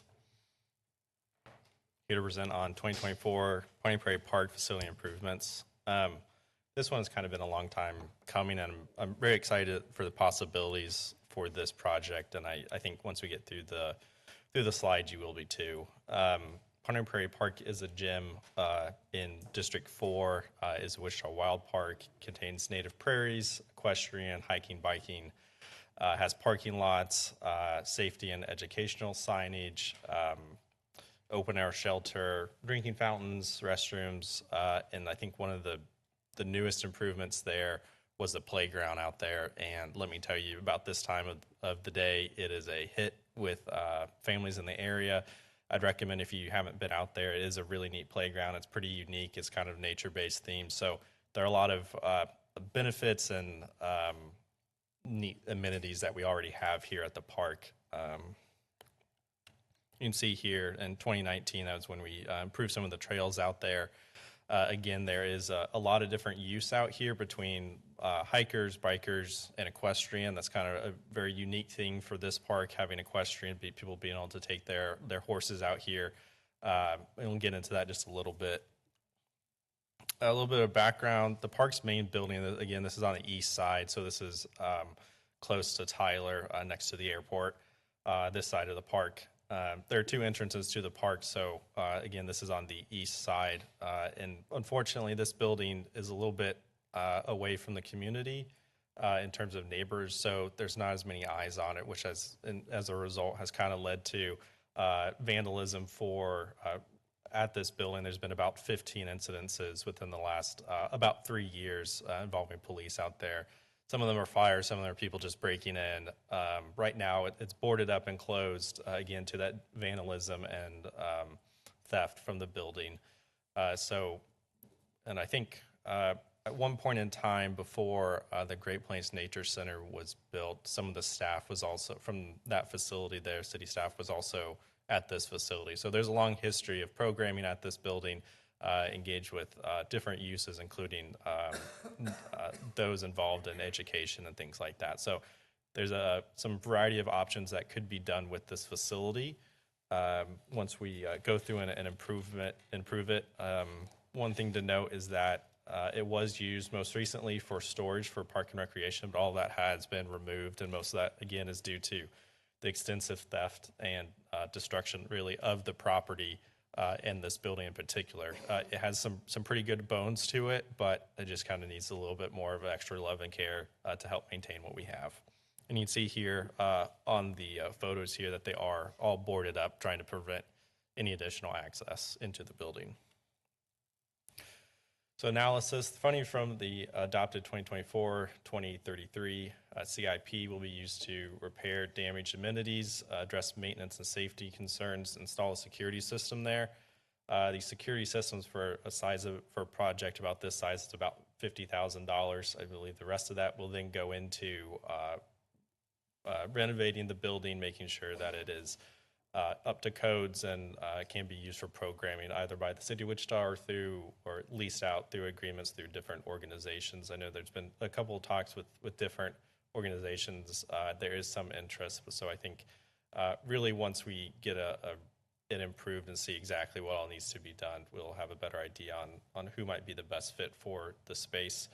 As I mentioned, there's a lot of great bones. There are multi-purpose spaces. That outdoor seating area shown in a couple slides before, it's really unique. You can have that interior-exterior relationship that you don't really have in all of our buildings or just buildings in general. So that's one key component to this facility. Again, it also has restrooms. Those have been closed up, so mostly again to that vandalism. So allowing for more use will be an asset to the folks on this side of the park. There are restrooms on the other side, on the west side of the park, but it's a big park and it takes a little while to get to the other side. Again, there's the open shelter that I was talking about is connected to the structure. As I mentioned, this is part of the 2024 CIP. There's $400,000 allocated, and I believe there's another $400,000 dedicated or planned for the 2025 CIP for Pawnee Prairie Park. All of these are GO bonds for the funding for this project, and staff is recommending initiating all of that $400,000 at this time. So staff, we are recommending that City Council initiate the project, adopt the resolution, and authorize the necessary signatures, and happy to stand for any questions. Questions for staff, beginning with Councilmember Glasscock. Thank you very much for the presentation. When do we project this starting? If approved today, when would we be breaking ground on the improvements and security enhancements? Sure. I think it'll be easier to do security enhancements. I think it usually takes them probably a few months to get started for security. Again, I don't know exactly going in there and making improvements. We may want to add more security cameras later. Depends on how the interior of the programming needs to be done or some of those improvements. But I imagine security would come first, and then that would be followed by we'd probably want to hire an architect to come through and really design the space. So we'd probably put out an RFP here soon. There is some stuff that we can do internally through building services to really kind of fix the windows, things like that with contractors. So I don't have an exact date on that, but I imagine the small ticket items could happen later this year, within the next few months. Large, bigger innovations, once we get in there, that would take a little bit longer. Awesome, thank you. Yep. I see no further questions for staff. We will now open it up for public comment. I see no public comment. We'll bring it back to the bench. Any further comments? Councilmember Glasscock. Thank you, Mayor Wu. I'm very excited about this project, and so thank you for the staff that worked on this. I know that I've had multiple meetings with Troy, his staff, and also the chief of police to address concerns about this. I get nearly a text every week about some vandalism happening in this property. So I think this is a perfect example of how we can reutilize an existing asset in probably one of the best ways possible. I'm excited about the collaboration and figuring out how we can get partners in there, whether that's nonprofit partners, to be able to capitalize on the nature component of it, the horse component of the park. And so I'm just very excited about this project. I know the neighbors in the district are also excited, and I just want to thank everybody for their work on this, and very excited to support this. Seeing no other comments from anybody on the bench, Mayor Wu, I would make a motion to initiate the project, adopt the resolution, and authorize the necessary signatures. Second. Motion and a second. Any further discussion? I see none. Madam Clerk, please open the roll. Motion passes 7-0.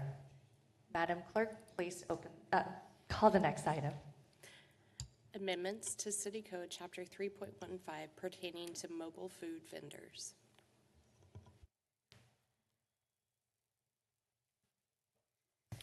Good day, Mayor Wu, City Council members. Battalion Chief O'Kades with the Wichita Fire Department is here to present the proposed amendments to the current mobile food vendor ordinance. The City of Wichita first adopted the ordinance in December of 2026. Wichita Fire Department has engaged in extensive consultations with mobile food vendors operating in the Wichita area to update the city code regulating food truck businesses and educating them on the new fire life safety requirements.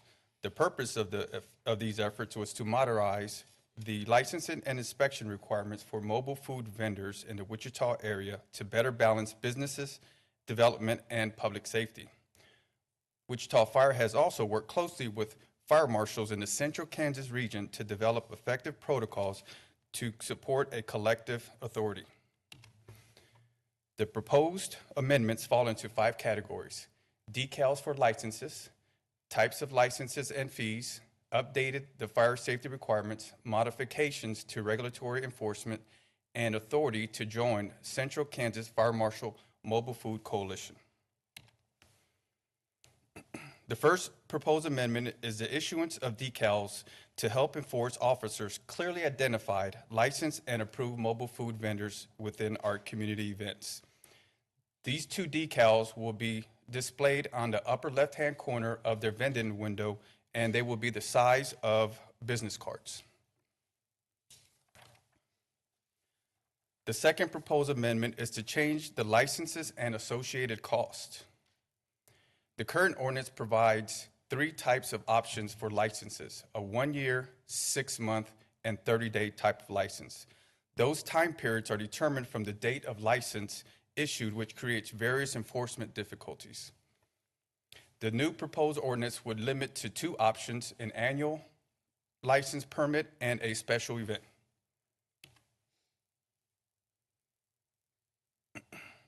The annual license will run from calendar year January 1st through December 31st.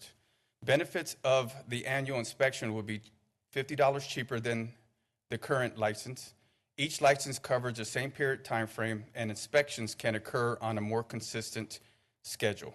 The special event license allows mobile food vendors to operate at community events or events sponsored by the city with no more than 10 consecutive days. Example is the River Festival that's coming up.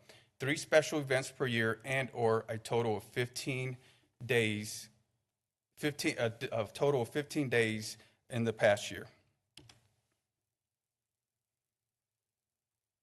The third proposal is to implement an updated fire life safety requirements for mobile food vendors. We would allow up to 200 pounds of compressed gas, propane gas, for manufactured mobile food vendors. Still, we will only allow 100 pounds for all other mobile food vehicles units. A more stringent fuel storage, appliance, and piping rules, including installation of gas detection alarm, and a clarity on inspection and cleaning for requirements for the different hood systems. A Class K fire extinguisher for those food trucks that produce grease-laden vapors, implementation of electrical systems used in mobile food vendor vehicles, and also prohibit seating inside of the mobile food units. Fourth proposal would modify enforcement to mobile food unit regulations. The term enforcement officer is added to clarify when the Wichita Fire Department, Wichita Police Department, and the Metropolitan Area Building Construction Department are authorized to enforce regulatory requirements. The Wichita other safety issues present, and Wichita Police Department can enforce distance and on-spot requirements at community events. The fines are raised from a maximum of $500 to the minimum of $500 and a maximum of $2,500. The fifth proposed amendment would also allow the Wichita Fire Department to accept an inspection report from the Central Kansas Fire Marshal Mobile Food Truck Coalition in lieu of conducting our own inspection. A memorandum of understanding has been developed with area fire marshals to implement regional mobile food vendor inspection authority. Inspection of the coalition members can be used to satisfy local inspection requirements for all parties, and amendments to the city code proposed to allow Wichita Fire to join the coalition. 11 total different jurisdictions have agreed to join this coalition. In agreement with the MOU, all fire departments will utilize one inspection checklist, a live Google Doc to keep access of approved and permitted food trucks, a coalition decal with the department designation and a permit number, and the one inspection will be required per calendar year.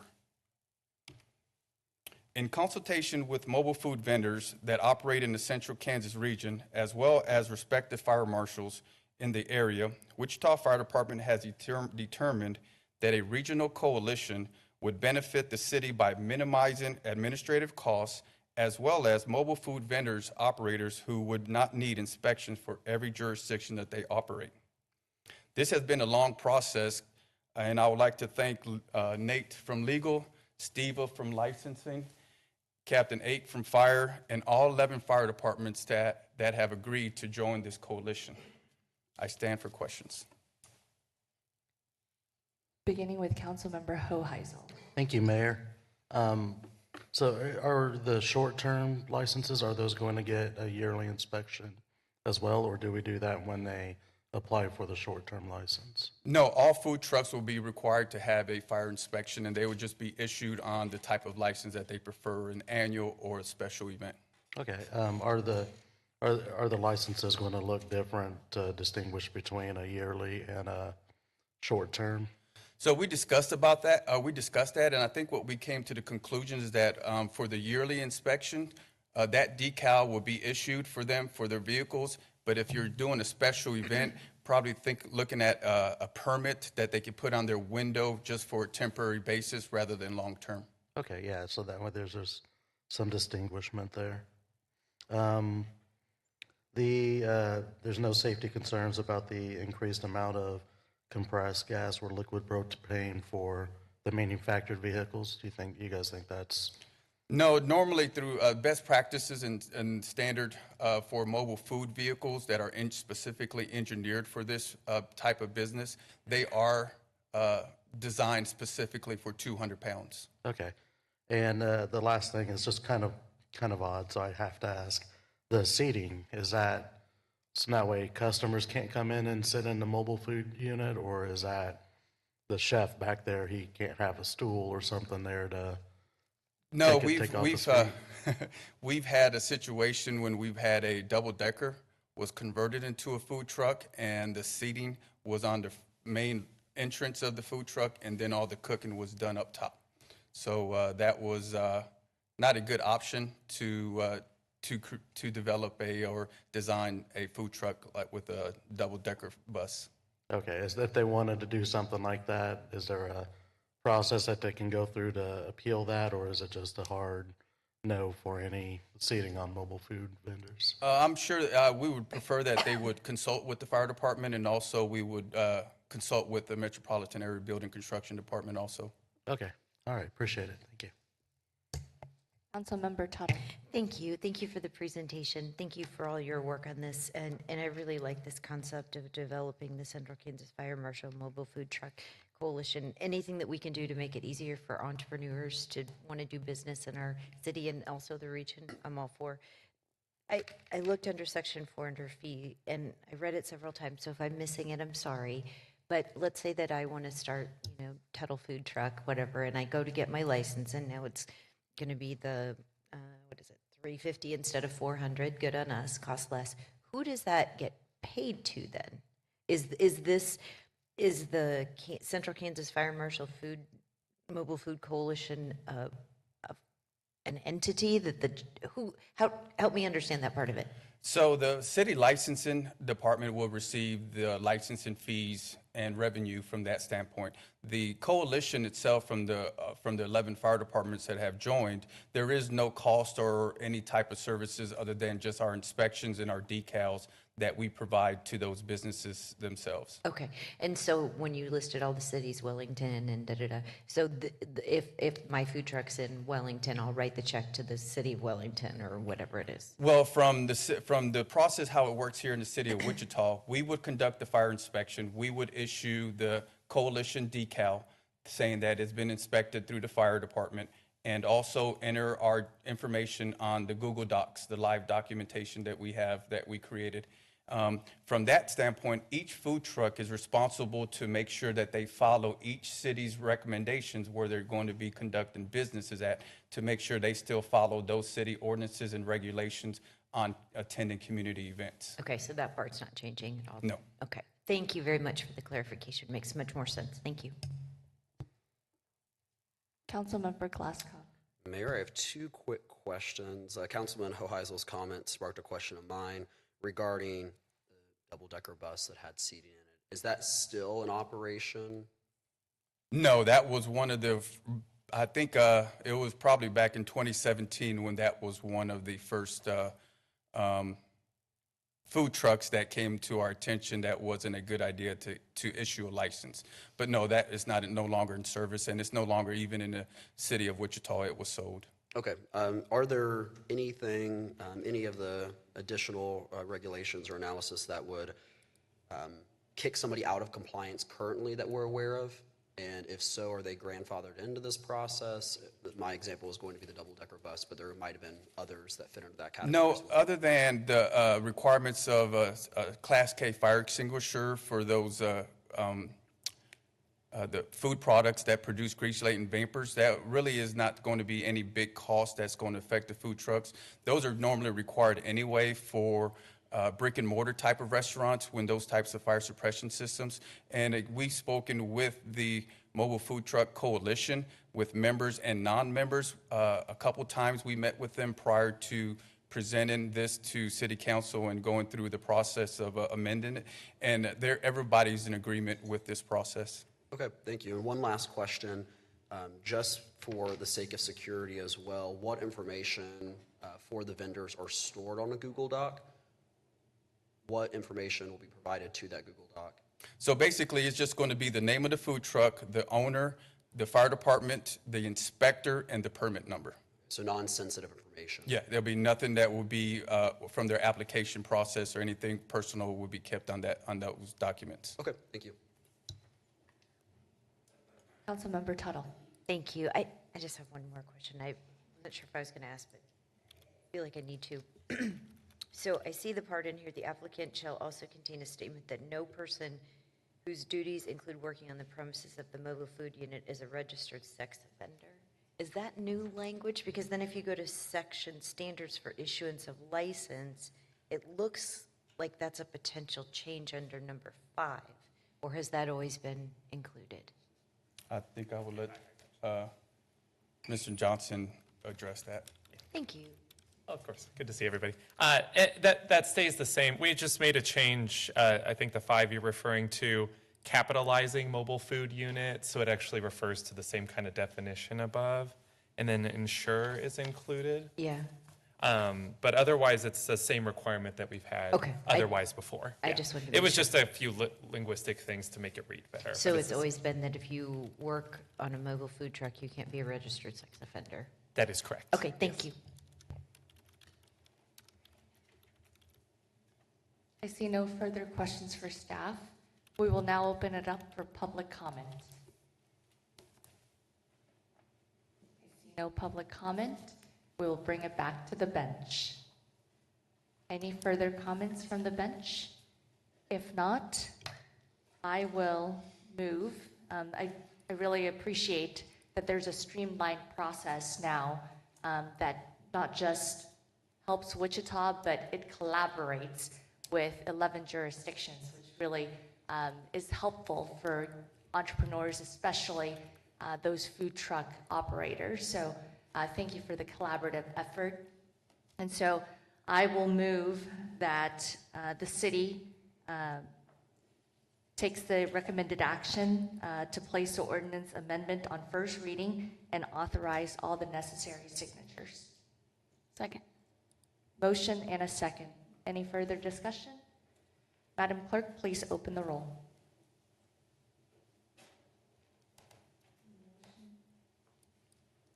Motion passes 7-0. Madam Clerk, please call the next item. Community events, Wichita River Festival.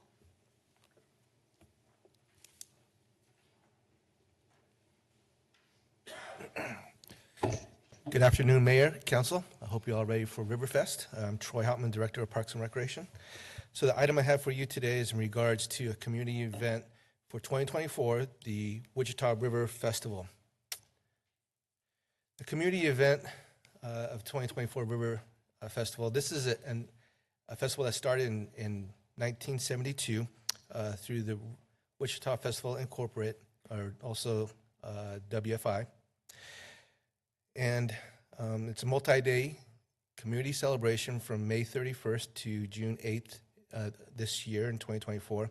It attracts local residents and tourists from all over Kansas and surrounding states. WFI is coordinating with the city departments for licensing the street closure requests, which are Douglas from Water to Waco will be closed permanently during the event. Approval of the license report will be in lieu of issuing individual permits and authorizations, making it a little bit easier for both the city and for WFI.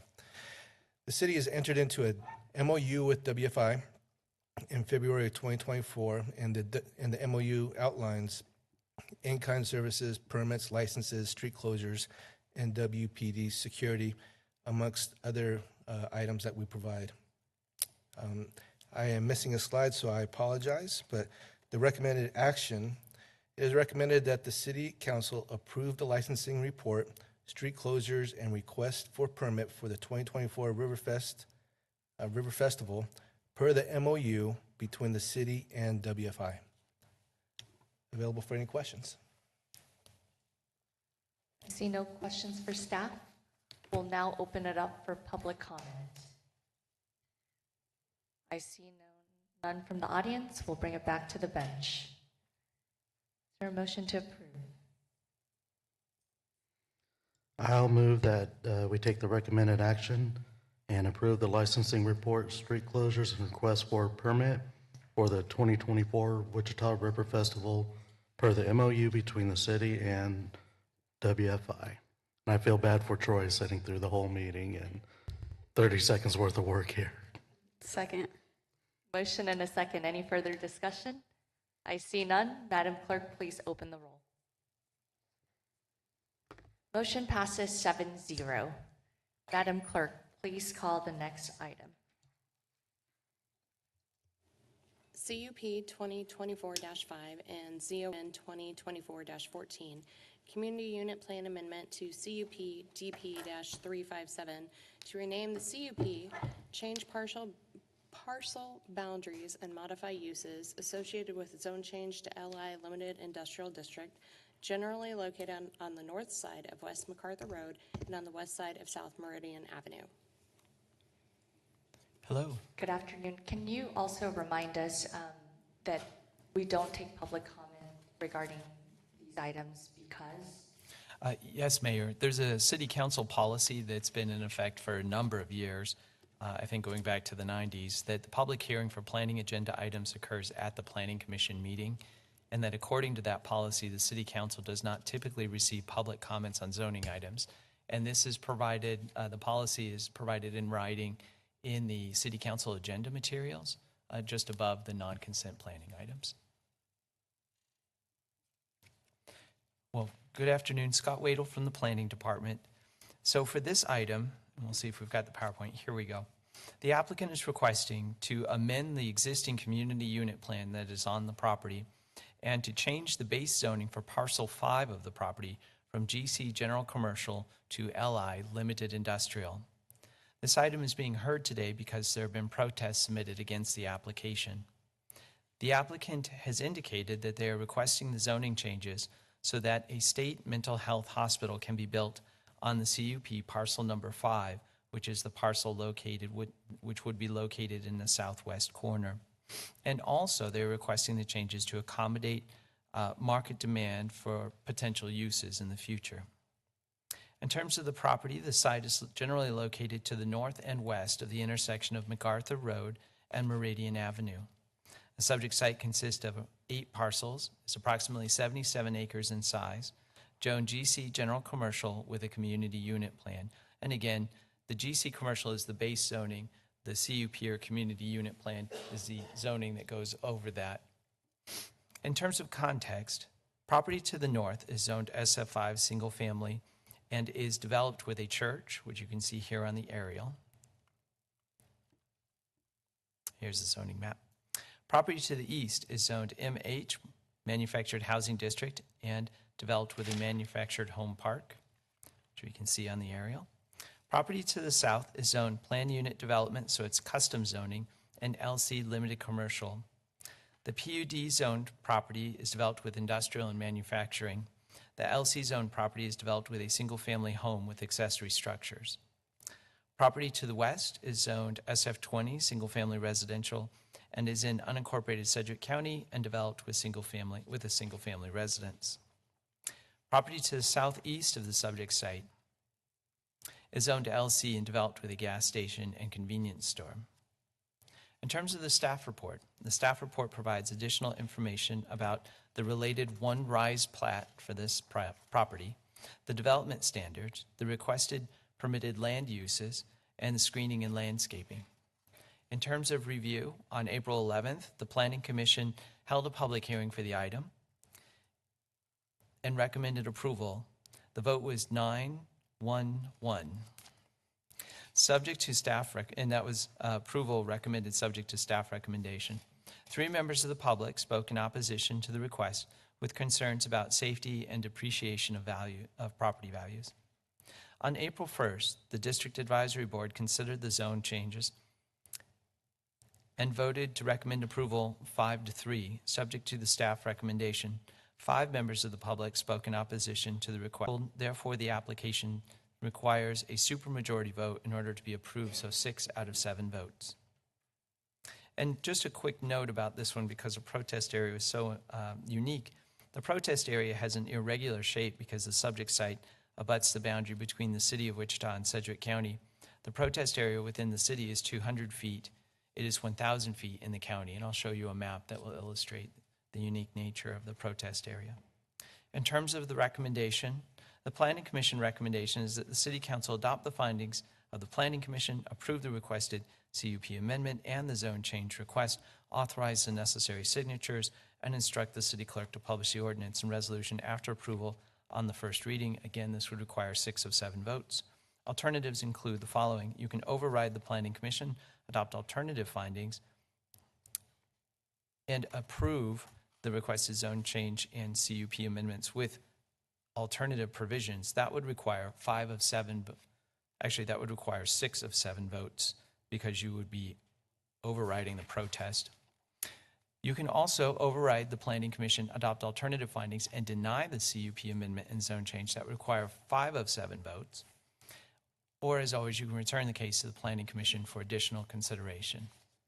And again, a note that it's City Council policy to only accept public comments during the Planning Commission meeting. And with that, I'll take you through some of the graphics and photos. So here's the site outlined in red. Here's the graphic from the from the CUP drawing that was submitted. Parcel number 5, which is where the zone change is requested from GC to LI, is outlined in the aqua color. Here's the zoning map, the existing zoning at the area. Here's the map from the comprehensive plan. It shows that the area is recommended for new residential and new employment mix.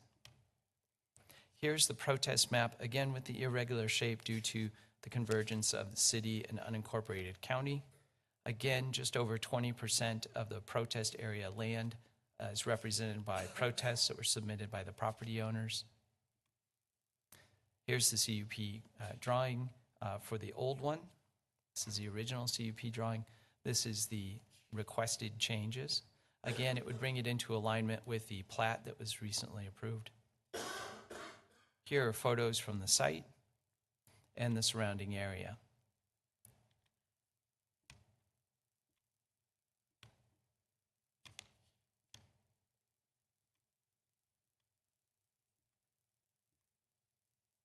And with that, I'll stand for any questions. Councilmember Glasscock. Hello, Scott. Thank you for your presentation. I know I have a lot of questions that people have asked in the community, so I wanted clarification on a few of them. If I remember correct, the original parcel that was going to be used for this facility was actually at the furthest northwest corner of the property, and then at one point it moved from the furthest northwest property to parcel 5. Do you know when that move occurred and perhaps the reasons for that? I do not specifically know either the reason or the timing on that. Could the applicant answer questions? I'll defer to law on that. But Councilmember, under the policy, you have the ability to ask clarifying questions of an applicant. Okay.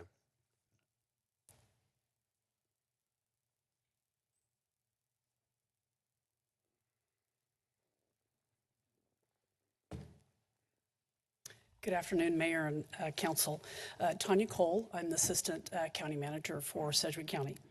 I will tell you that we moved the parcel to the southwest directly after we received approval from the County Commission to enter into negotiations with the Lane Community Foundation for this property. The reason for the move to this parcel had to do with the location because we felt it would be better for us to have that parcel so that we could, we're under a certain time frame because of ARPA funding. And so we felt that having that parcel, we would be able to utilize utilities quicker and faster to put up that site at that location. Second reason also, if you can look at that yellow kind of belt in the middle, that allows the patients, the pods for the mental health pods are going to be towards the back there of that portion. And so we'll have retention ponds through that yellow kind of beltway in the middle. And so that allows the patients there to be able to have that kind of greenway outlook, kind of that landscape outlook as well. And then kind of the third reason for that is if you look at MacArthur, that allows 3 access points into the mental health facility for visitors, for staff, and then for deliveries of the clients, as well as any deliveries into the mental health hospital. Okay, thank you. While I have you up here, I would have bet. another clarifying question. Sure. What are the counties and the state's plans for fencing and safety Sure. at the facility as You well? bet. I have a site plan, and I'm happy to share that with you. I can tell you on the west side there of that portion, we plan to put up a 6 to 8 foot masonry wall, and that was a requirement as part of the zoning. As well, we will have fencing around the entirety of the mental health hospital facility. Okay, thank you. I think that's probably all the questions I have for you. Okay. I probably have some more for staff. I will be around. Yep, thank you. Okay, thank you. I do, but I'll defer to my colleagues if they have any questions before I ask a few more questions. Okay. Could we talk about, I know there was conversations about a car wash being a permitted use. Is that just because it's a general commercial zoning? How did that? Sure. That came in as part of the request from the applicant on this. And my understanding is that it's there just in case market demand calls for the need or sees an opportunity for a car wash. Okay. In terms of, this may not be a question for planning, this would probably be a question for Public Works, but they may not be here. Regarding traffic on MacArthur, obviously with the development of this parcel of land, it might increase traffic along MacArthur. Do we have any plans in the CIP development of this portion of that road? I would have to look that up. It'll take just a few minutes, but I can do that if I need to do research on that. I just didn't know if you had that easily available. If not, that's fine. I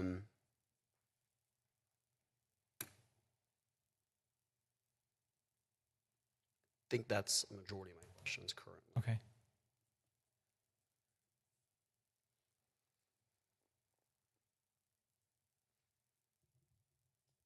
No further questions for staff at the current moment. And again, there is no public comment regarding this item.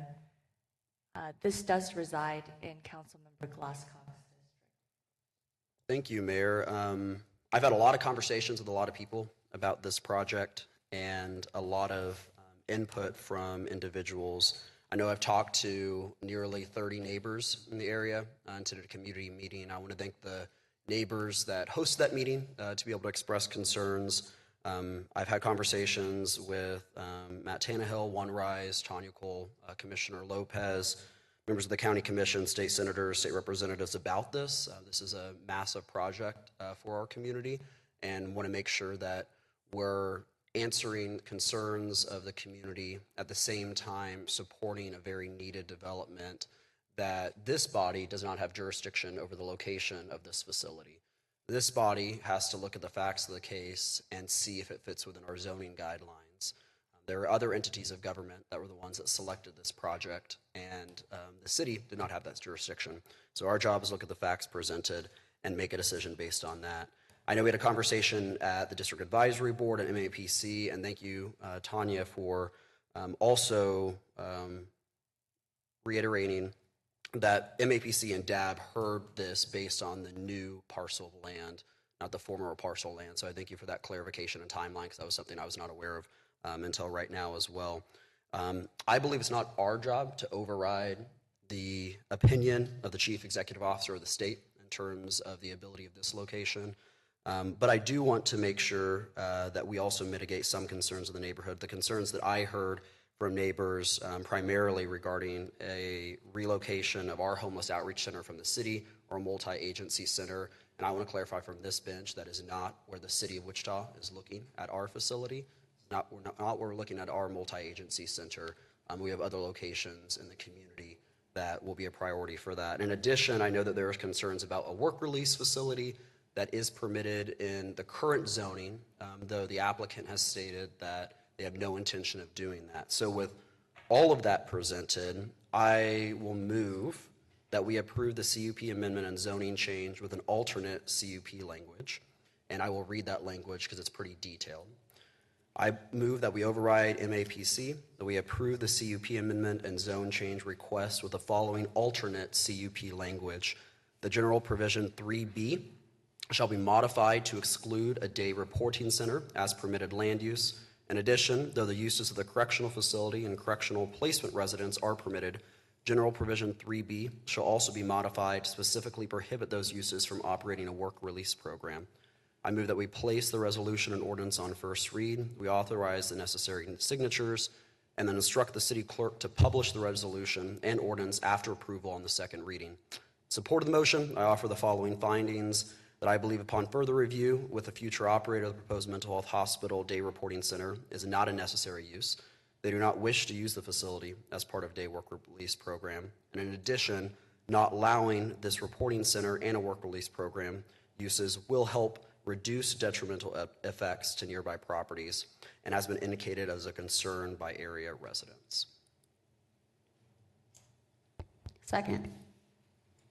Motion and a second. Any further discussion? I see none. Madam Clerk, please open the roll. Motion passes 7-0. Madam Clerk, please call the next item.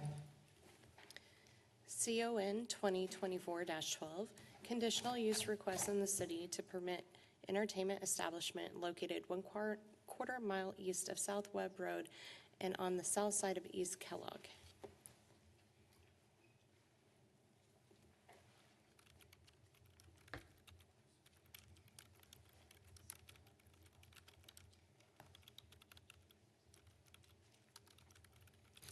Hello, good afternoon. Scott Wadle again. In this case, as you heard, the applicant is requesting a conditional use in order to allow an entertainment establishment at the subject site. Entertainment establishment in the city allows for the combination of alcohol and entertainment in a venue where the capacity is less than 300 persons.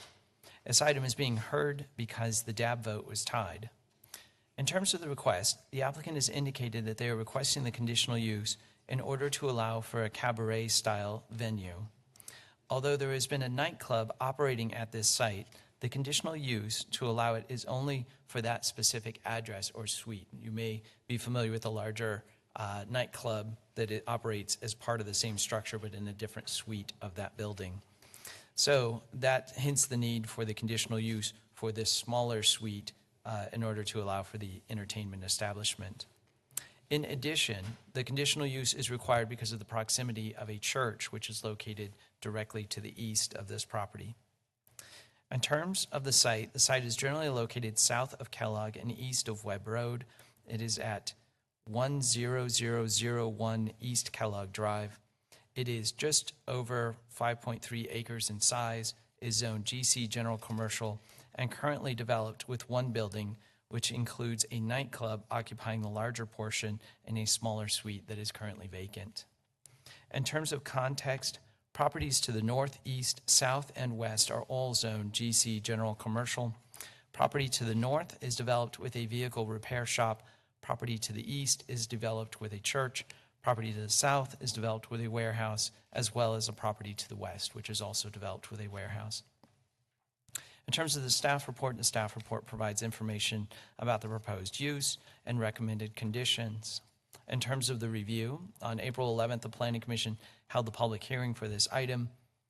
One member of the public spoke in opposition to the requested conditional use with concerns regarding safety, trespassing, and vandalism. The Planning Commission voted to recommend approval with the conditions listed in the staff report. That vote was 8-5.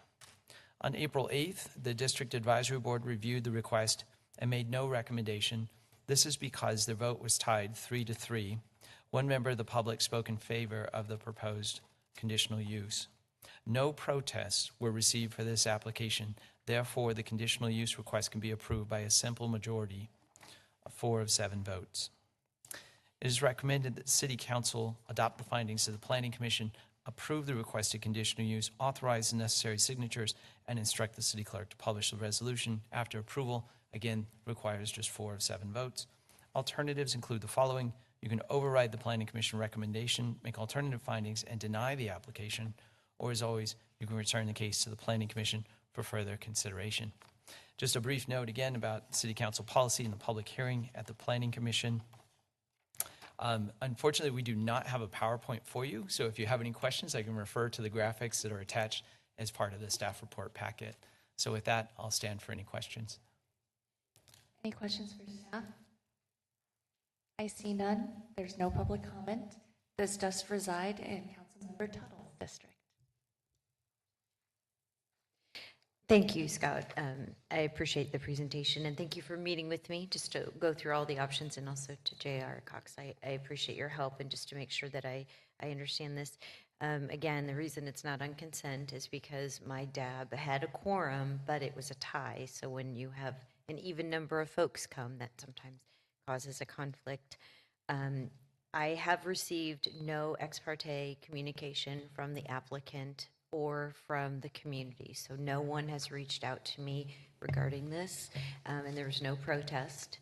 So with that, I will move that the City Council adopt the findings of the MAPC and approve the requested conditional use, authorize the necessary signatures, and instruct the city clerk to publish the resolution after approval, 4 of 7 votes. Second. Motion and a second. Any further discussion? I see none. Madam Clerk, please. Motion passes 7-0. Madam Clerk, please call the next item. ZON 2024-13, zone change request in the city from TF3 two-family residential district to B multifamily district to construct a multifamily property generally located on the east side of North Lorraine Avenue within 550 feet north of East 2nd Street North. Hello, Scott Wadle again. This is a case that you saw at last week's meeting. It was deferred, so I'll be brief in terms of the overview of it. So again, as you heard, it's a requested rezoning from TF3 to B multifamily. The applicant's requesting it so that they can build a multifamily building on the site. The vote was tied originally at the District Advisory Board, and there was also one protest received against the application. That protest was outside of the application area, so it did not count towards the percentage. In terms of the development on the site, it's currently vacant. The owner also owns a apartment building, multifamily apartment building to the south, and has indicated they would just like to build another one to the north, or at least one that's similar to it. In terms of the reviews, the Planning Commission heard this item and recommended approval, 9-0. DAB 1 heard it first on April 1st and had a tied vote, 3-3 on this one. They also, because it was deferred last week with the intention of taking it back to the DAB, that occurred last night, and the DAB recommended approval 5-1. Again, there was one protest received, but it was outside the protest area. So the recommendation to you is that the City Council adopt the findings of the Planning Commission, approve the requested zone change, place the ordinance on first reading, authorize necessary signature, instruct the clerk to publish the ordinance after the second reading. Again, requires just 4 of 7 votes. Alternatives include overriding the Planning Commission and denying it, which would require 5 of 7, or returning it to the Planning Commission, which requires a simple majority, 4 of 7. And again, just a quick note about City Council policy and the public hearing taking place at the Planning Commission. So with that, I'll stand for any questions. Any questions for staff? I see none. Again, this item does not get public comment. This resides in Councilmember Johnson's district. Thanks, Mayor. We had a good discussion last night. The applicant also showed up, and the DAB delivered a decision. So I will go with the District Advisory Board vote and move that the council adopt the findings of the MAPC and approve the requested zone change, place the ordinance on first reading, and authorize the necessary signatures, and instruct the city clerk to publish the ordinance after approval on the second reading. Second. Motion and a second. Any further discussion? I see none. Madam Clerk, please open the roll. Motion passes 7-0. Madam Clerk, please call the next item. Council member appointments and comments. We'll start with council member appointments. Do we have any? Council member Tuttle. Thank you. I would like to appoint Steve Klein to the Historic Preservation Board. I see no further appointments. I will move that we approve that appointment. Second. Motion and a second. Any further discussion? I see none. Madam Clerk, please open the roll. Motion passes 7-0. It is now time for council member comments. Do we have any comments from council members? I see none. All right, we'll move to the final, which is adjournment. I move that we adjourn this. Oh, before we adjourn, I apologize. I got too quick. Sorry. We have a special session. I move that the City Council recess into executive session for 10 minutes to receive information on a civil action pursuant to KSA 75-4319B2 for legal consultation with the city attorney, which would be deemed privileged in the attorney-client relationship, again regarding pending litigation and legal advice. We will return in 10 minutes. Mayor, and the item is required, the executive session is required, if you could add that additional language. It is required to protect the interest, attorney-client privilege. Sorry, second page. Yes, I apologize. The executive session is required to protect attorney-client privilege and the public interest. Do we need a vote for that? Yes. Is there a second and then a vote? Is there a second? Okay, motion and a second. Madam Clerk, please open the roll. Motion passes 7-0. We will return in 10 minutes to receive this legal